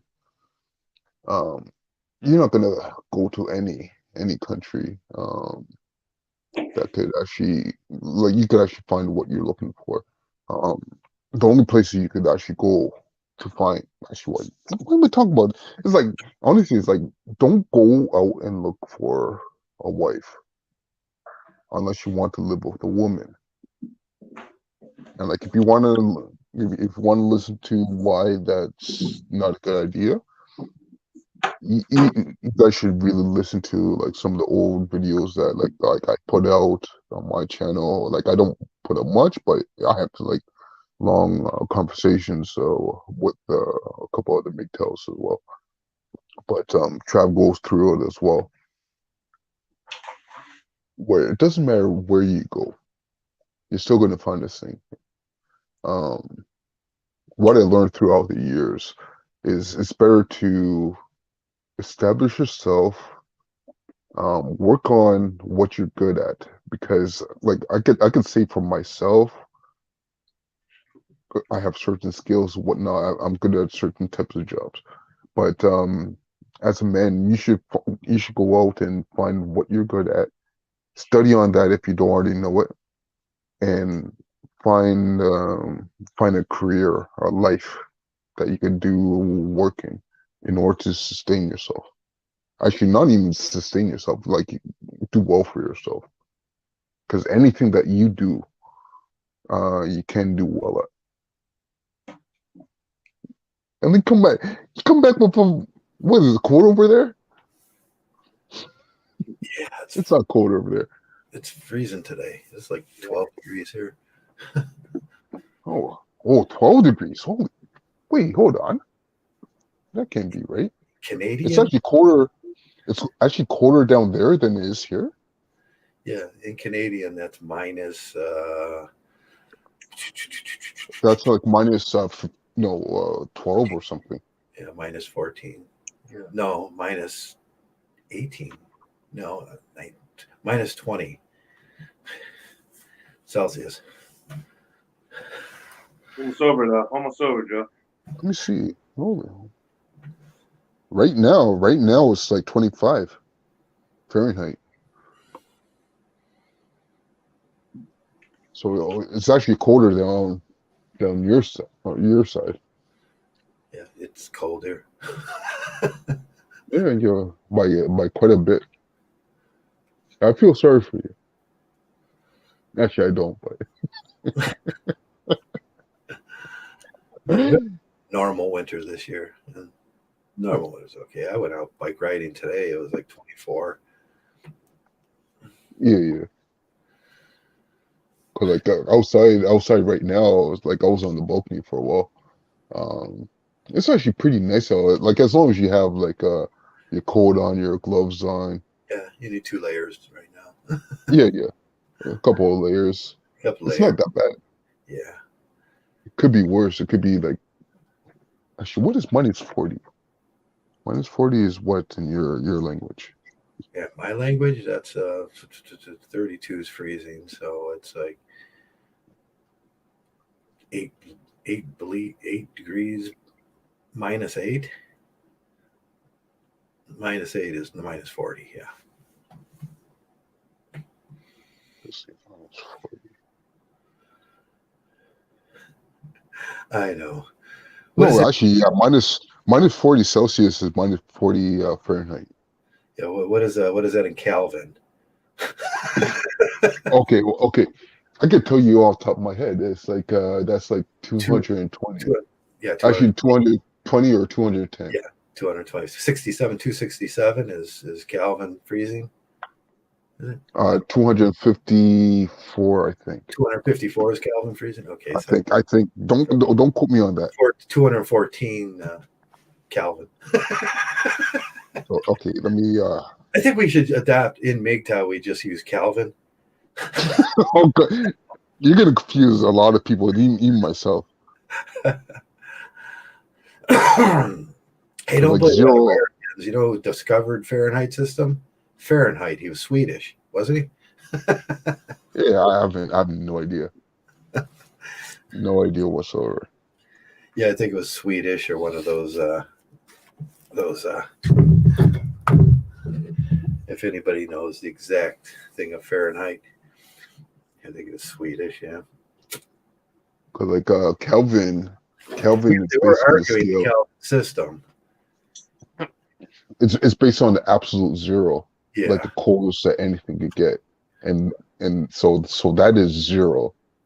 So yeah, 268 minus or something like that. Yeah, 273 Celsius. Let me change that to American. So that's minus 500.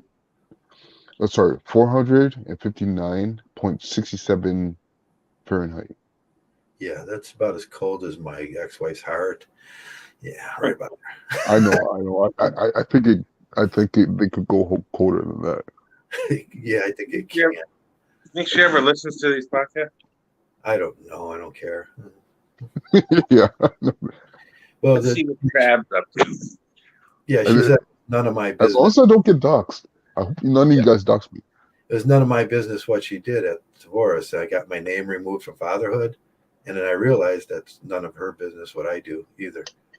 I can't get that. I'm using a voice changer already. I've got a voice changer.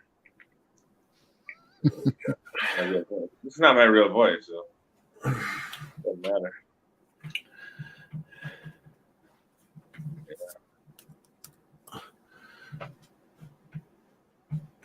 Anyway, glad March is coming up pretty soon here. Oh yeah, it's gonna be pretty cool. It's been cool. 40 degrees is gonna seem like Oh, that's gonna be heaven. shorts weather. You'll be walking around with your shorts and a sweater. Yeah. I seen a guy last month. He was walking in like a t-shirt and shorts. Like what the hell is he? Like it was really weird. You know, he had like sandals on too. Like Yeah. Yeah. No, I've seen that. People come down from Alaska and it gets about 32 degrees and they're walking around with shorts on. It's like, Yeah. it's great. I've never That's been one to thing. It's like Alaska. as soon as I see like one white guy with some shorts on, it's like yeah, the weather's gonna get better now. It's like it's not gonna like even though I might think it's cold, it's like yeah, the weather's just gonna get better because I saw one white guy. He has shorts on. It's like the weather's gonna get better. There's always one white guy over there walking around with shorts on. Oh yeah, the weather's breaking. It's like the gopher sticking his head up, whatever that is. Yes, exactly, just like that. Like Just summer like in that. March, like the one guy, like, oh, he's made an appearance. He's saying that winter is over. Exactly. Oh man. Yeah, You gotta think those white guys, man. he's There's the always goat. this one brave one. He usually looks a lot like me, long hair, beard. He's like, "Hey, woo!" Yeah, actually, he sounds like that too. It's like, don't you guys know, man? Winter's over, dudes. Yeah. Then after that, the girls start coming out. Yeah, the shorts will start popping out, and then oh, that's mating season's coming up, isn't it? Yeah, mating season. Mating season. Oh my God, that's a horror. Yeah. So that's when you go into hibernation. I'm thinking all my I buddies. have to make sure. I have to They make should, sure I have a couple cases of beer and a nice yeah, warm blankets, and I hibernate for a couple of months. yeah, all my buddies should be on their third divorce by that time in mating season, looking for another one. It's like I'm gonna try this again. They're on their third baby mama.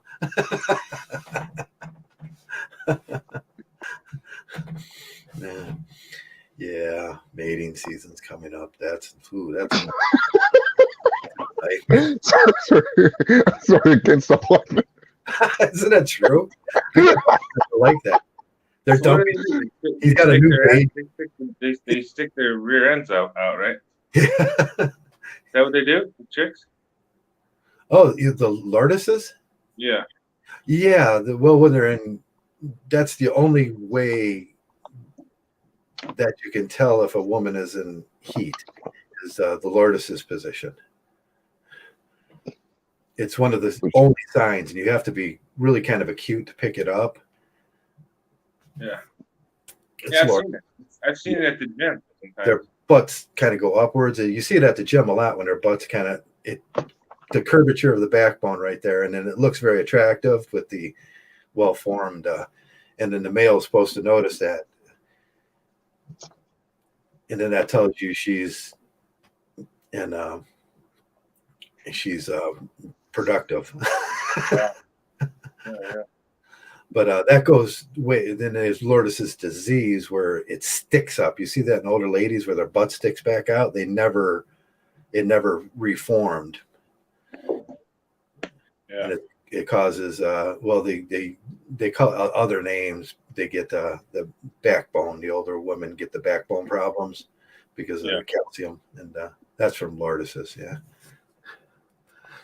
real. It's all real. It's all real. I'm telling you the truth, guys. Crazy. Most guys don't know that. No, I tell the young guys, like, do you really want to know which ones are attracted to you at a certain time? Because most of the season they're not going to be attracted to you. It's just look for that slight curvature. Also, they help the little wiggle of the hips, even when they're not walking. I don't know if you guys ever saw that before. Yeah, that could probably happen with the extension of that, and it gets a little crazy jiggly. It's like they move their hips for no reason.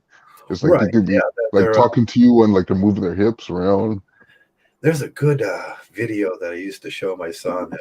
It was a commercial actually, and there was like three girls laying around on a beach, and then the guy was like throwing the ball around, and he threw it, and he just ran up with his chest out, and the girl's behind the one girl that was the one girl that was in heat. She went ring. It was the butt just kept. It was like, oh. And my son was like, "What?" And I says, "Now watch what happens when the male came around." And I said, "That's what you want to look for, because it will go automatically into the Lourdes position." And he still didn't understand. I was trying to make him into a mini PUA and for a while because he wasn't going to stop. So I was like trying to give him information where he'd be successful. We wouldn't waste some time. Actually, you guys went away when you guys left me alone. It's like but we talk about like going overseas or going over to a different country. What do you guys think about that? Stupid. Yeah, it's Okay. Not just a one-word answer. You cool like people. You're changing your scenery and you're taking yourself with you. Yeah, exactly. And you're going to believe that this is better here, so there's hope. And then, I see a lot of guys fall for that. This is better here because now I have hope at least.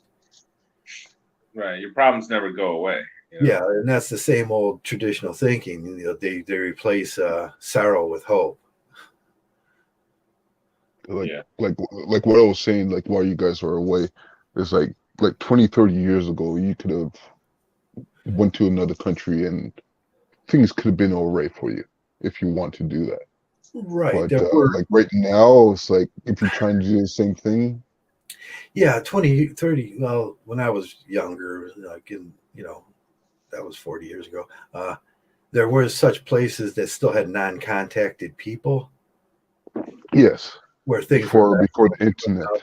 Yeah, before they realized that before the spread of democracy. Yeah, the spread of democracy and Christianity went along with that. Feminism. That's usually how they affected the community, and then because they were at that time there was more polygamy, and the system took care of the females exactly like I described it should be taken care of, and the females just had babies, and it didn't really matter. The men weren't jealous because there was a system in place where the community took care of the females, so they didn't have to be jealous. And there was just, and before contact, and that offends Christians. So they had to bring their religion along with them, and then they were contacted, and then they were forced to do this religion, which they see it's seen as a better way.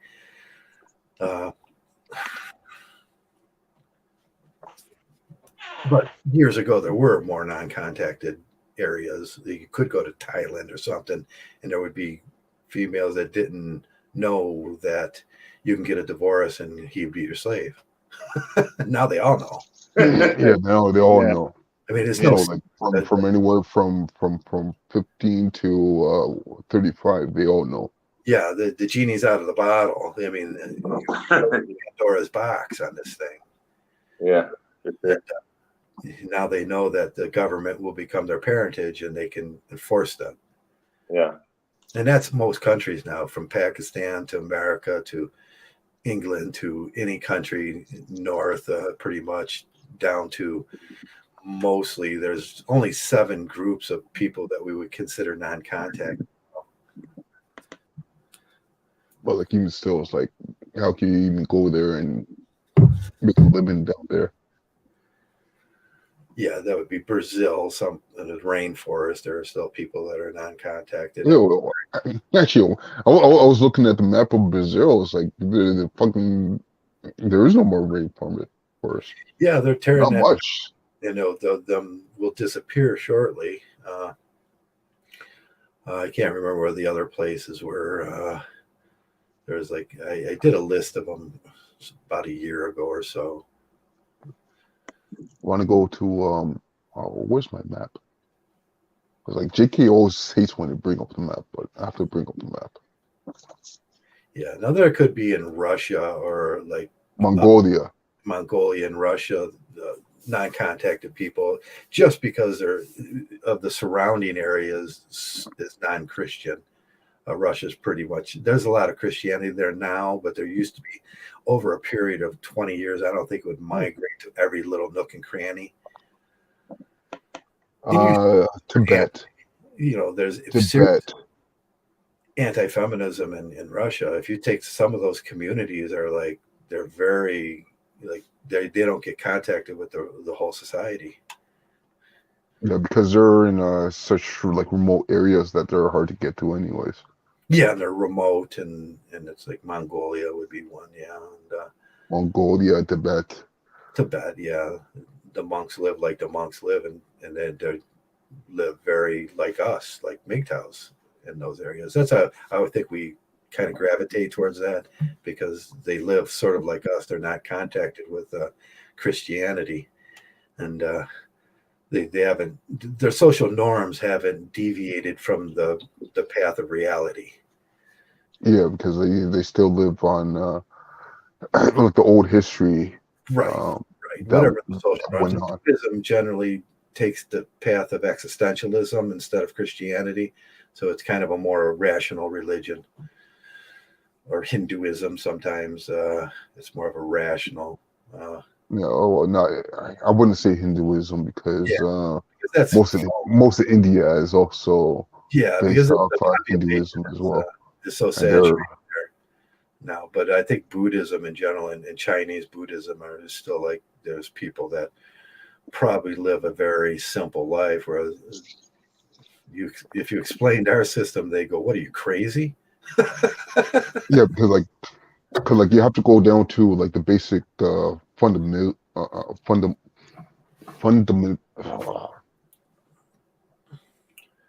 Fundamentals. the The fundamentals. fundamentals of mating within the natural world rather than the Christian world. Yeah, Yes, exactly. Yeah, that's what I was trying to get to.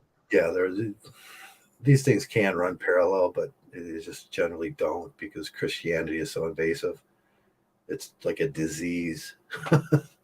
So like, yeah, it has to Well, be in a it's a place mental that's illness. Mental. isolated. Yeah, It's mental illness, really. Christianity. yeah. It's mentalist. Well, there's Mm, hope, desire, the hope that like the world's going to be. Mental. It's absolutely mental illness, RP. I mean, you were kind of hesitating. Well, what do you mean? It's like just analyze it. I don't think you've done enough analysis on I will say that a belief system is forced upon another. There's no. It just gives people. It's all based on False hope, and yeah, It's like the aliens too. There's no aliens. There's no such thing as aliens. yeah. If they were, Aliens don't Or exist. They don't exist. These UFOs, it's all bullshit. It's all a bunch. It's all a joke. yeah, It's you'd all have to bullshit. believe There's in no. well, what Yeah. are UFOs? the dual universe system for aliens to. UFOs are nothing. UFOs are just aircraft. That's all. UFOs are just unidentified flying objects. Yeah. Well. That's Yeah. actually the specific name of it. Well. Whatever. Yeah. Okay. I'm. So I'm like trying to like say Yeah, if like I know but not if we very don't know what beings the from are, another it's like planet. we call them UFO. Well, there's no such thing as beings from. I don't. There's no beings from another planet. It's just that there's no Oh, evidence you'd for have to believe in there's some other silicon-based entities or carbon. We're carbon-based, so you'd have to. Silicon and carbon based because Yeah, those are most common things in the universe we can that can believe. actually create And life. if they're carbon-based, then they're not aliens. They're just like us. So there wouldn't be an alien. But look at this Earth right now, where we have like what's like thousands, millions of different types of species and animals Yeah. uh, Oh yeah. just on this just one planet. Could have evolved farther, but that's what you're saying. You're saying that the big boom didn't happen. We all evolved within the certain proteins that exist and the certain chemical elements that exist. You'd have to believe that there was another chemical element and other proteins, and this is not going to be true. And this we haven't found them now. If you can find that Precambrian rabbit, that other protein, please enlighten us. Yeah, but unfortunately, it's like we can't look back in time far enough to see when that was actually developed because just remember like when we look at the stars the Yeah. closest star to us beside the sun is what like 4 light years away from us. Yeah. So that means we're looking into our past, and if we look to our Earth from another star, if you look 4 light years in the past, Yeah, I'm not um, sure that time is relevant like we think about it. As soon as you leave our solar system, our Earth does no longer revolve around in days. You, that time is only relevant to this terrestrial plane the way we think about it. We lost Rick. Are we live? Are we live, Rick? Are we live? Yeah. Yeah. So time is only relevant to this terrestrial plane that we're on in this universe. It may be different for somebody else, and it all happened at the same time. So the development of those if there was this perfect ecosystem that supports life, it would still be the same place as we are, unless like some squirrel became the dominant species, and then it would look like a squirrel human. It's possible. I would say that would be more possible, that like a dog or a squirrel or a chipmunk. I would think squirrels would be like, because they are the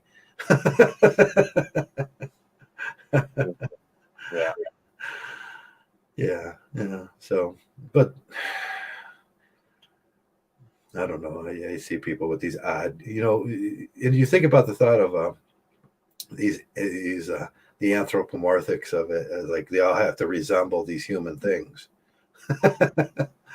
It's like why do we draw cartoons that look like people, like animal people, animatronics? It's like, and that's the way we think about like a god. That's the way we think about like things that are out there. They would have to resemble us because that's the only thing we know. But that's generally not true. It could be totally different on the same timeline or same I mean, what if we're meat for some other, Yeah,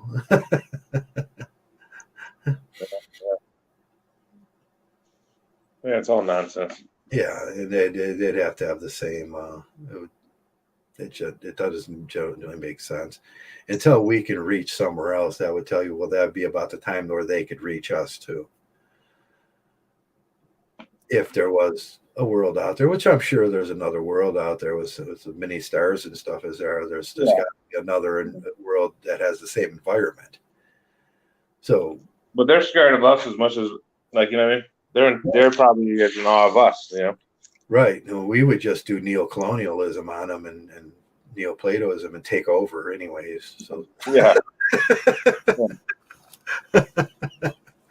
MGTOW is the most evolved idea. Like they would be like, "Oh, this MGTOW thing is good." Yeah, they'll come to our planet. They'll be like, "You guys haven't heard of MGTOW yet?" Yep, Joe's right. Yeah, that's right. Then I'd become the next Nietzsche. Yes, he was right. He was right, huh? He's right. I am right. I'm not wrong about this, and that's the thing that drives me back. nuts. He's back. No one of any concern. Who's that? Yeah. Sorry about that. I tried to press something on my phone. Yes. It's like, why can't they keep things simple?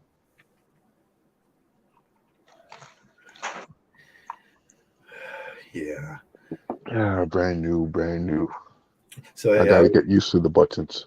I was going to invite people in, but I don't want to argue about like whether they're in love or not. Yeah.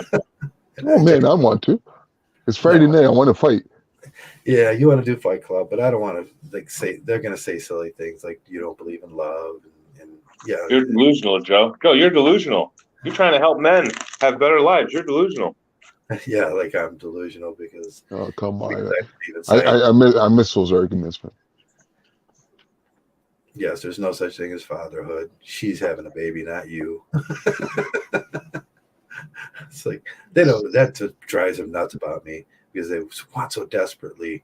They hope for that's their purpose in life. It gives them purpose and it gives them order. It gives them like somehow this life makes sense if they believe in fatherhood. If you want purpose, it's like I'll give them a job. Yeah.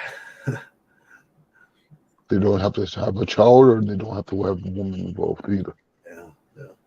But the universe doesn't care that you call yourself father. Yeah. It's frozen. It's all frozen death out there. It doesn't care. Scream out to it all you want. It's your death, but it's not going to matter. Well,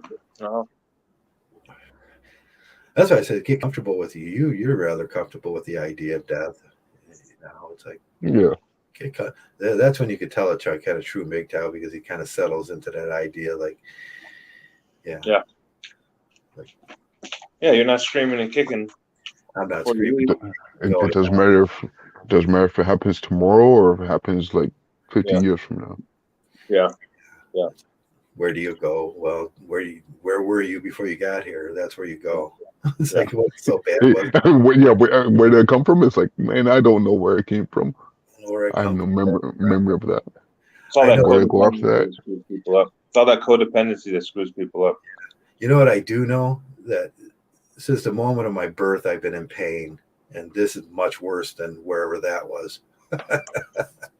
It really is, though. I think it's that codependency that you learn. Like that's the thing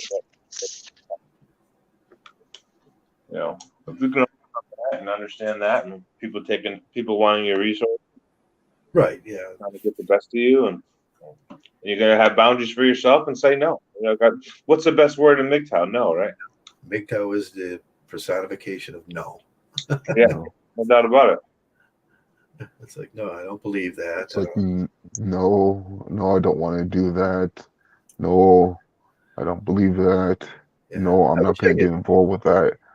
I wish I could actually have someone in here one day that wouldn't say something stupid to me and make me go off, and would argue the biological and scientific and sociological like things with me in a rational way. I mean, I wish there was that person on this planet, but man, it's been a long time now, and No, they don't want to. They don't. yeah, we get these tradcons in. That's like, it's like. I think they know. I think they know that they're. I think they know, like, deep down inside, that they're idiots. Yeah, they'll say something stupid like marriage works out 50% of the time. Right, right. 50%. Yeah. What happens at the other 50%? Let's just say that The best case scenario. The best case scenario. What happens at the other 50%? Yeah, the best case scenario is 89%. Where do I get my from the statistician online? He agrees with me. And the what was that? Who else? They'll tell you right now. I can't remember the political. They'll tell you it's 89%. It's like a divorce happens. You got to be more like Tom Brady, Joe. You're more like If I was just like Tom Brady. Yeah. Every guy has to be like I'd have Tom my Brady. personal Gronk. If you could just throw a football really a lot better, you never know. Right? You could have done it. That's what. What's that guy? He was a little banker that was around for a while, and then his whole philosophy is, "If you were like me." Yeah. And that's the fallacy. Who was that? What's his name? It's spelled weird. Aaron Clary. Oh yeah. Oh yeah. He's still around. Yeah, his philosophy is, if you're like me. It's like, yeah, that's not a good philosophy. That's not a good philosophy, because I'm not you, and I can't, But he does that along with it. He's the life coach that, like, the cure to having problems is to not have no problems, and then you can be like me. Yeah. And that's so stupid. Yeah, and like how do you get to that point? Like, all you people without problems, it would just be better if you didn't have problems. Yeah. That's their cure. It's like, that's so ridiculous. It's funny to me. Like, unfortunately, not every guy the same. Is like, not every man is equal. At times, on my own channel and whenever I talk about on other people's channel, you gotta find what's like you're good at, or like what you like to do, and like you could take advice from other people, but at the same time, you can't use other people's guidance in order to dictate your life.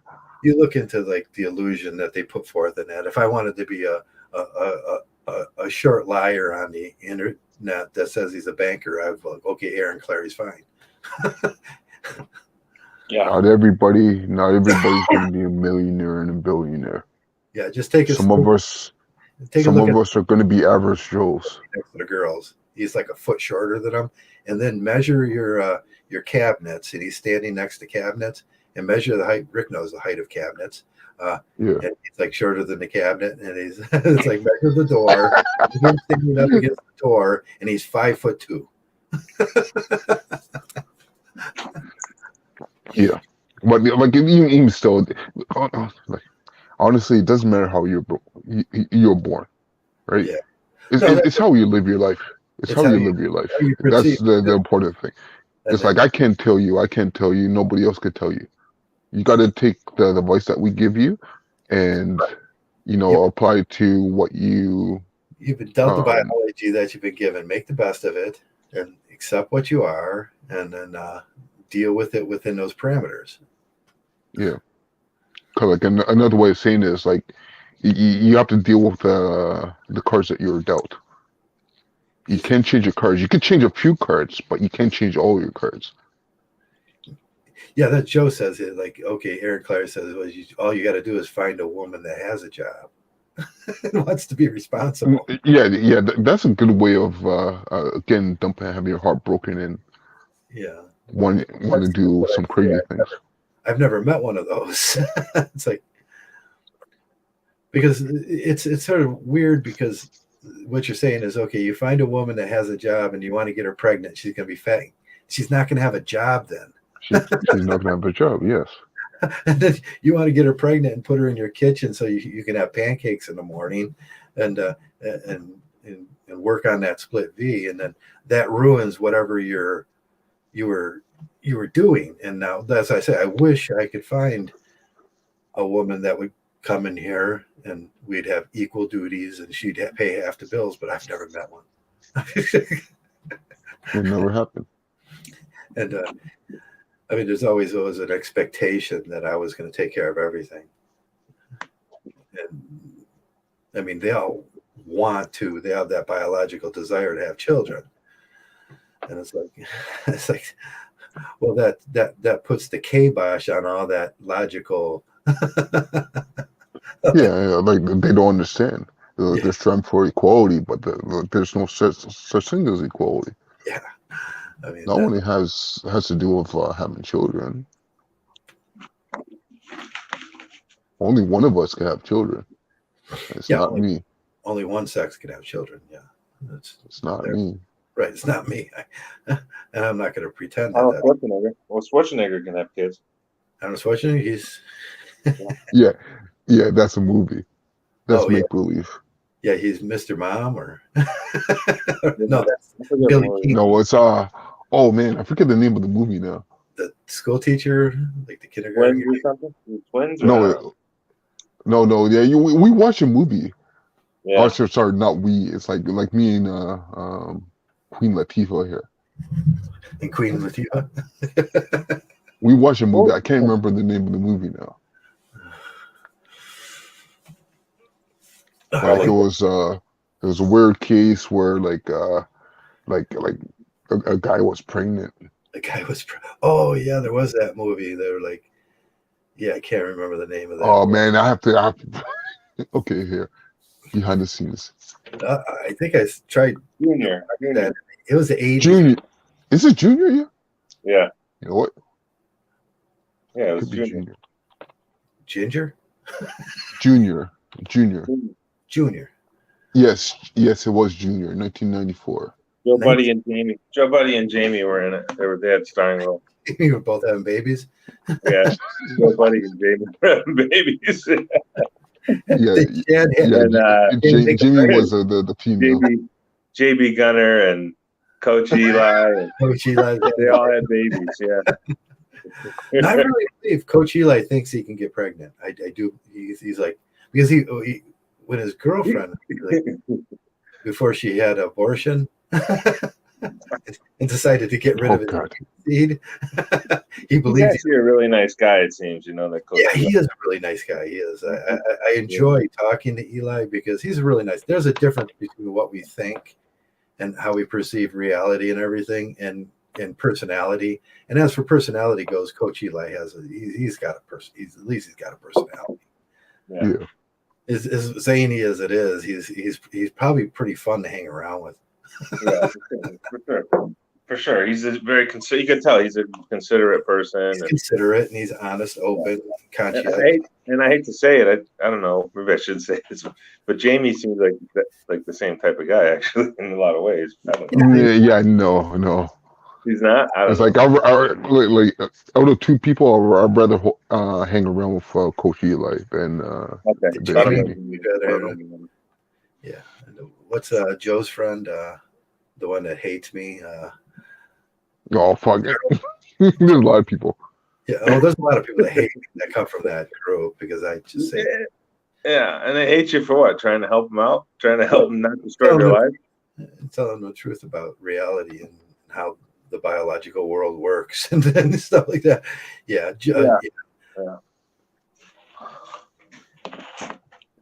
Yeah. See, being around. He got mad at me because I said, when you now you notice this in your life, and you can make the observation when a guy gets around a girl and he starts taking that estrogen, his IQ level shoots down like quite a bit. Yeah. Because there's so many conflicting emotions and chemical things happening that the brain only processes a certain amount. Your IQ goes. You can tell as married men, your IQ and your testosterone go down equally, and on the graph. And I was just saying, if you want to get your IQ really like up, and we used to talk about this a lot, you'd get your testosterone up and de-estrogenate, and that would be zinc and fatty food zinc, and then purge yourself of that, and then marble steak. Yeah, marble steak and comfortable shoes, and then you get some wormwood oil and some walnut oil and wormwood. Take that, get all the bacteria out of you, and then start working with a blueberry chocolate and almond diet at least once a day in your diet. Quarter cup, 4 almonds. You can do up to 4 almonds, and then a quarter cup of blueberries, 4 almonds, and 2 small pieces of dark chocolate.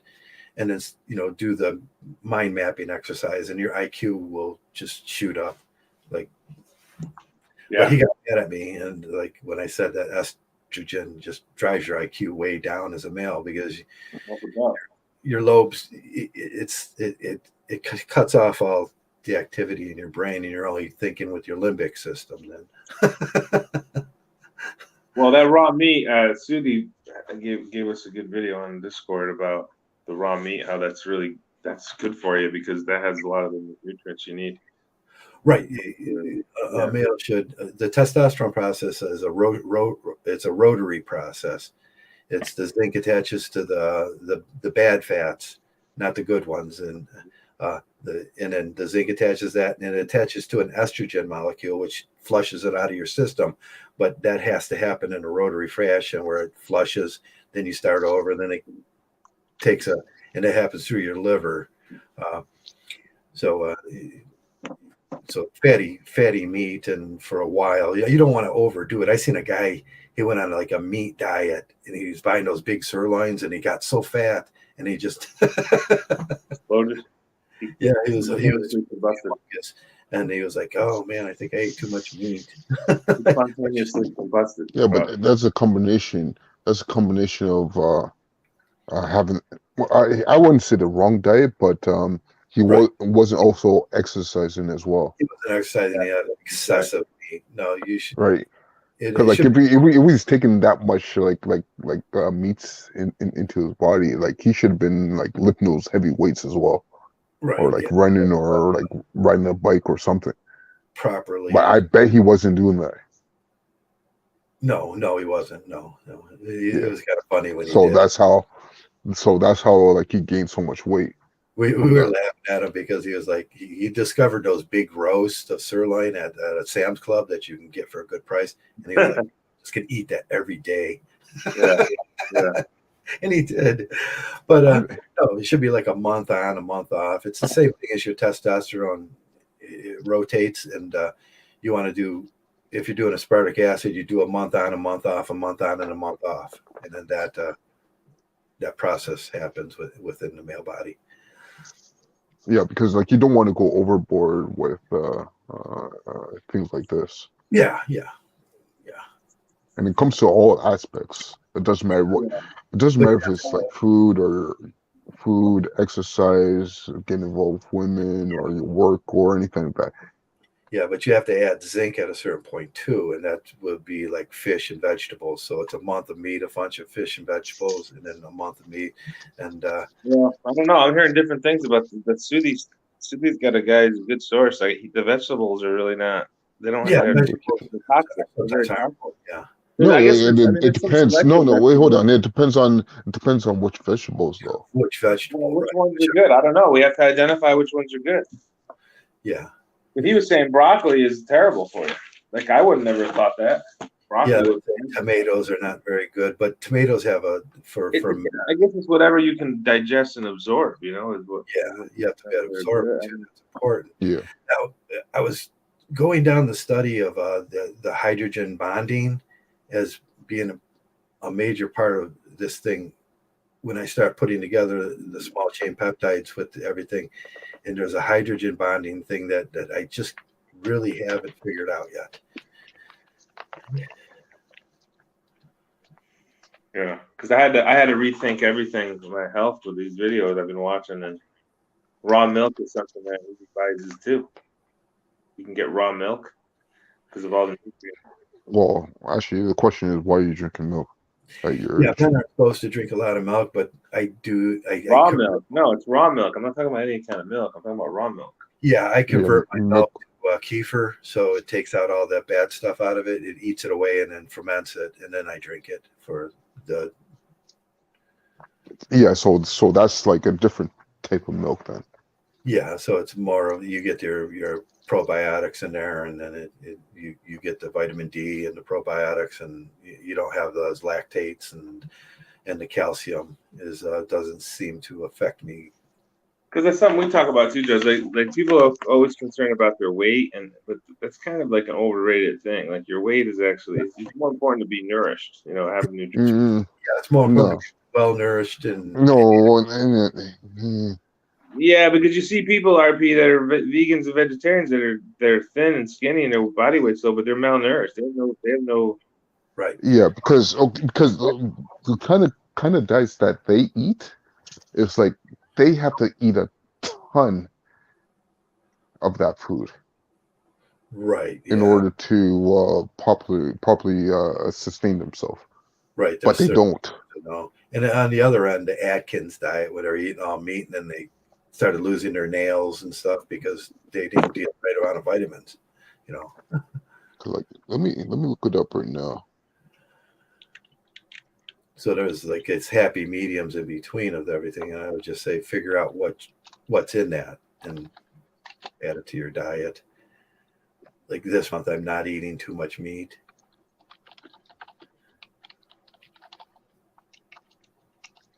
But my buddy dropped some off, and I was like looking at it the other day, like, ooh, I want to eat that.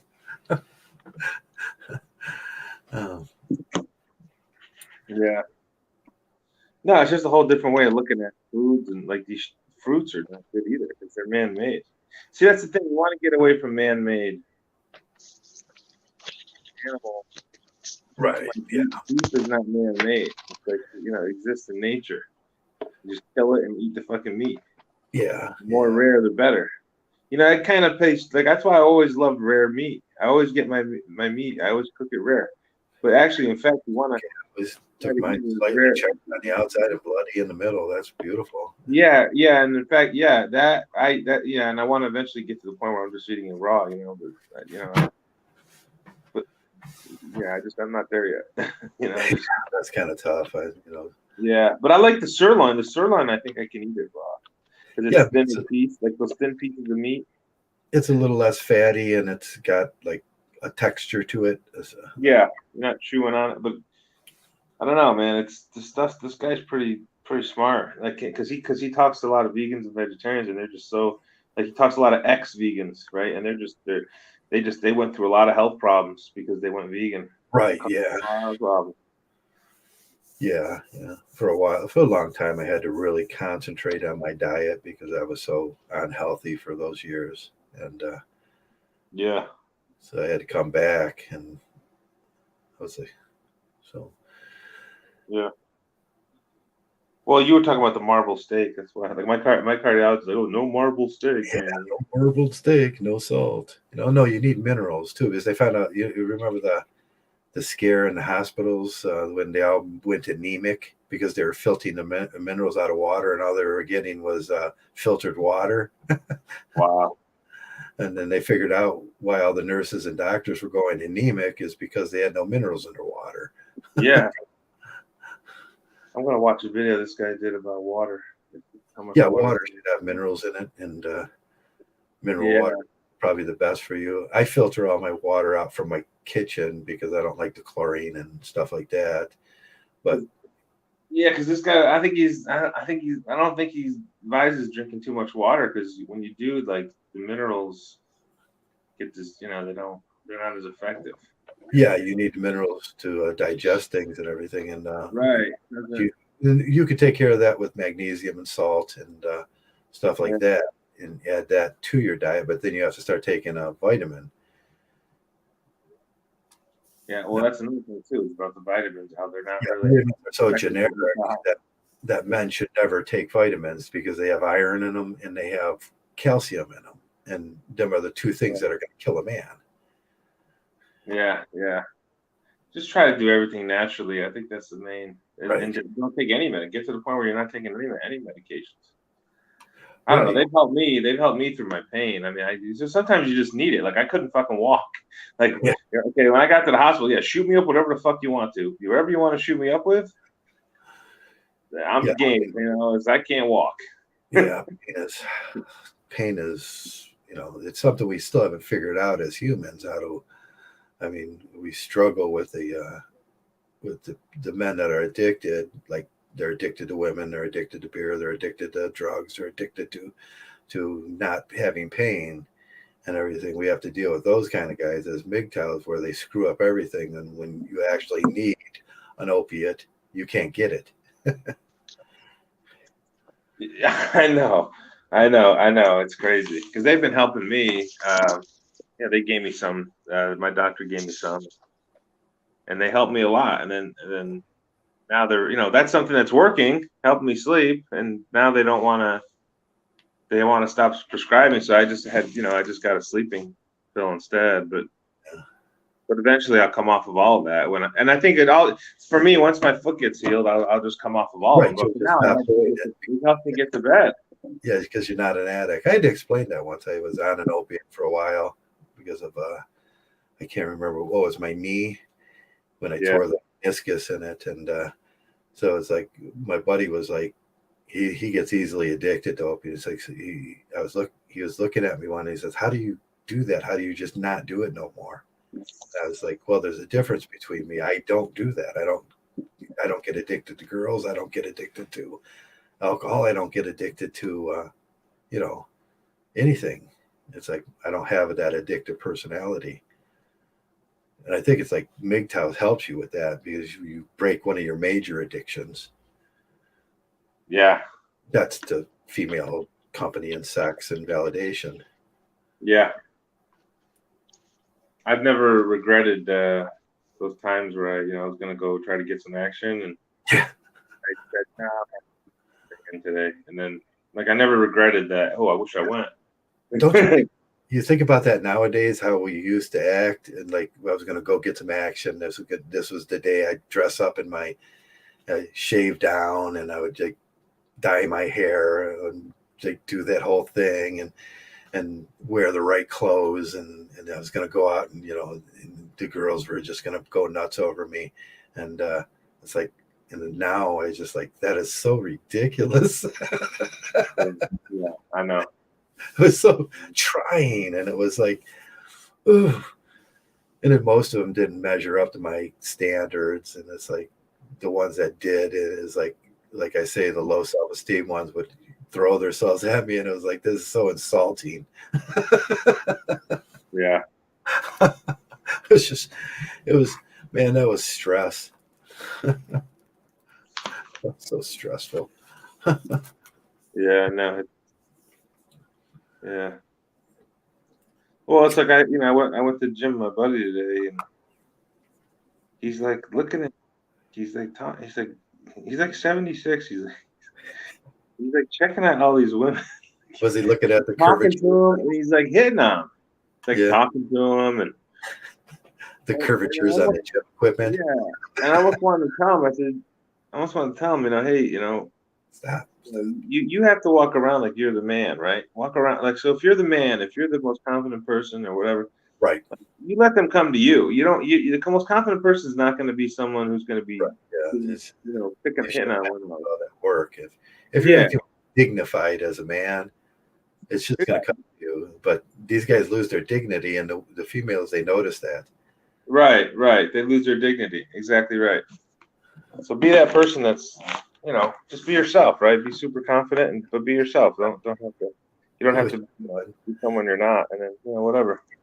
That was always my. I go to the end of the bar. I put a suit on. Go to the end of the bar, order a cup of coffee, and then open the paper up and start reading. Guess what that makes me? Yeah, most interesting man in the world. Most interesting guy in the world.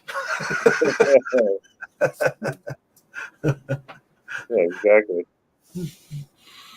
There was not a much to it. You didn't have to do anything. The cackling hyenas. Yeah, there's the cackling hyenas that would show up, and then you'd watch the activity, and there was like the girls were playing, but they knew that this guy was a jackass. Yeah. That's crazy. Yeah, when you step back from that scene and you get to look at it from a MGTOW point of view, which is actually what we're talking about today, it looks so ridiculous. Yeah, it's like watching the monkeys mate. it's like a horror movie. It's like a horror movie. You guys are doing it all wrong too. And sadly, some of them just never learn, right? They just always, they're always cackling. My friend, he's 76. He's cackling, cackling around. I mean, he's not that bad. He doesn't if he embarrassed me a lot, I wouldn't hang out with him anymore. Yeah, but he's something else.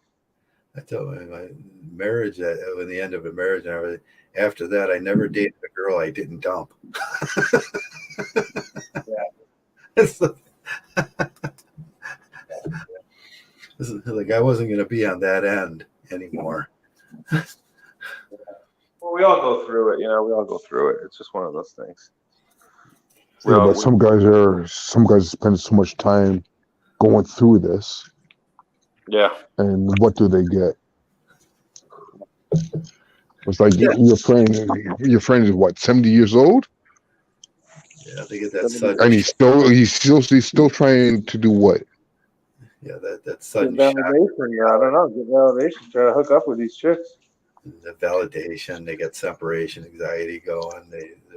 You should ask him. He's got a regular hooker that he sees. Yeah, it's like so he has a regular hooker. Yeah. Did he get the good hooker? He's got a hooker. He likes black women. He's got a little black hooker. Takes care of them. But then he's still chasing these prods. They're like 50 years younger than him. Wow. He's chasing women there like he's talking to him. Like he'll go right up to him.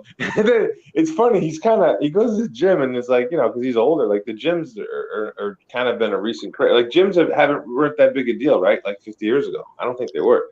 Like compared to now. He'll walk up to an area. He'll walk up to an area where there's like, I don't know, there'll be like 3 or 4 women working, and he'll just stare at them. Like he'll go right up to them. He'll stay in a certain distance, but he's looking at their vicinity. Yeah.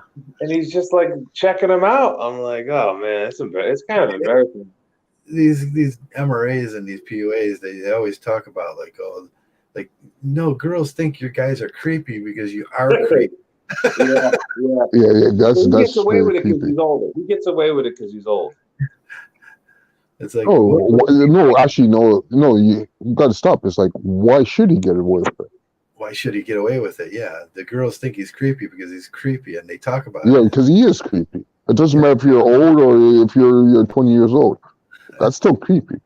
Yeah, that's creepy. The girls go through that all the time, and I hear it from them. They echo those sentiments all the time that men are acting creepy, Yeah. and the cat calling and the over pursuit and the Oh, staring. okay, yeah, because it's one thing. It's one thing to pursue a woman, Yeah, but it's another thing to like sit back and like, oh, like honestly, just stare at her, yeah, and that's then and like honestly, it's like as another person, I can empathize with this. I can empathize with When that. when someone is staring at me, it's like okay, the person's staring at me, but the person's not coming over to talk to me or anything like that. It's like I'll be creeped out as well, It is creepy. No, MGTOW right? knows. I mean, MGTOW knows how to be dignified about those things and not do Of that. course, not do that. I mean, I hear It's like these. I see beautiful girls all the time, every single day. Yeah, I don't stare at them. yeah. You don't bother them or catcall and everything. Catcalling is the most immature thing in the whole world. I mean, and then we all get like labeled as that because them guys don't have Yeah, control over their biological. They don't. What else don't they have control over? You know, and I must ask, like some of these females that dig that sort of thing and would be in pursuit and everything. And it's like, all you're saying is that guy has no control over that. What else doesn't he have control over in his life? but like, but at this day and age, it's like even the pursuit of a woman um could also label you in a Right. negative light as well. Yeah, and there's reasons why they. So like, There's there's no winning to this game. right. There's reasons why there's this hyperbolic situation where they all feel like a lot of them feel like because men are creepy. It's like, yeah, Like, what is it? Like last year, the year before, I was coming back. I was coming back from doing a job, and I was just walking to the store just get some Gatorade or something like that from the corner store. yeah, And there was this another woman in front of me and walking, but it was like it was snow time, like so it wasn't this year. It was yeah, it had to be last year. No, okay. no, it wasn't last year. It was last year. Yes, it was. So I was walking behind this woman. She's walking through the snow, like and out in our areas, there's a lot of snow. Yeah. Right. So she's like, stop, stop, stop, stop, and I'm right behind her. Stop, stop, stop, stop, stop. And like she actually stops. She actually stops, turns around and looks at me, and like she gets out of my way. And Yeah. like I was just going like another two steps, I was at my destination. Yeah, that's like Like passing out. who knows where she was going? And like for some reason, she thought I was like following her or something. Yeah, yeah, yeah. But she probably gets that in her life for men that creepy like that. So all men do I that. wasn't even looking at her. I was looking at the ground. I was looking at the snow. I was looking at each step I had to walk. Yeah. Yeah. So there are those situations that are caused from other situations in life. It's not. It's by cause that they act like that. And the Yeah, cause yeah, that yeah. There's some reason. There's some reason why. they act like that for some reason. It's by cause, and it's Yes, yes. creepy males are always being predatorial. Yeah. That's the PUAs and the MRAs and everything. I mean, I can understand that they don't feel safe in those situations. Yeah, Even back in my younger days, it's like when I approached girls, it's like it was never a situation like that. It's like I approach a girl, I approach her like face first, right. Dignity. You and like I came straight up to her. yeah, be blunt and show some dignity and get ready for don't no is no, Yeah, and you should you forget get about. ready for the rejection. Yes, Yeah, the rejection is going to happen eventually, and you should get rid of that in a second. That's my driving down the street in a car. If someone cuts you off and you get that, you're not. If you're screaming and you're 10 miles away, still, you're only hurting yourself. Like that's yes, exactly. yeah, rejection's the same way. You forget about that momentarily and move on in those situations like that. And yeah. Okay, I we're going remember. hours and 15 minutes, and we're starting to talk about girls, and I really don't want to. So that means we've run out of MGTOW talk, and it's been a nice chat. Maybe we'll get a little more on the topic of personality and personality disorders and personality traits next time. On I don't know. Maybe we should have a real fight club on Friday. we can have a real fight club. We're gonna have to You know what? It's like, hey, listen, if you don't do it, I'm going to do it on my channel. Okay, yeah. I just don't want to argue with the simp fight. I don't want to have a simp fight club. I want to have a guy that comes on that's intelligent and can and you know wants to intellectually do it. And some of the things that they say have been so disproven, and I know what they're going to fall back on, and it'll be like a trap. And I don't want to trap nobody. And I mean that's what happened with what was it MGTOW? What was it Mexican MGTOW? He wanted to come on Well, Fight Club, and then he felt like he was overmatched because he didn't have his game plan, and then it's like it turned into a big, like, it's just him screaming out that he wanted dick. Yeah, what was that all about? I don't remember that one. I heard. God, I wish I had that. well, Jake, the thing is, like, I would argue with anyone. I'll argue with anyone or discuss any topic. Actually, not any topic. I'm not the person at every single topic, but I'm good with a lot of things. If you wanna argue, it's like, we'll make it a fight club on my channel. yeah, I don't know if it's JK's channel or but they got rid of that one, and I still wanted that clip. It might have been SFM's channel. Yeah, I just wanted that clip, and I was asking for years. You guys got that clip? Because I wanted to play it in the background every time a simp comes around. Yeah, because those videos are gone. But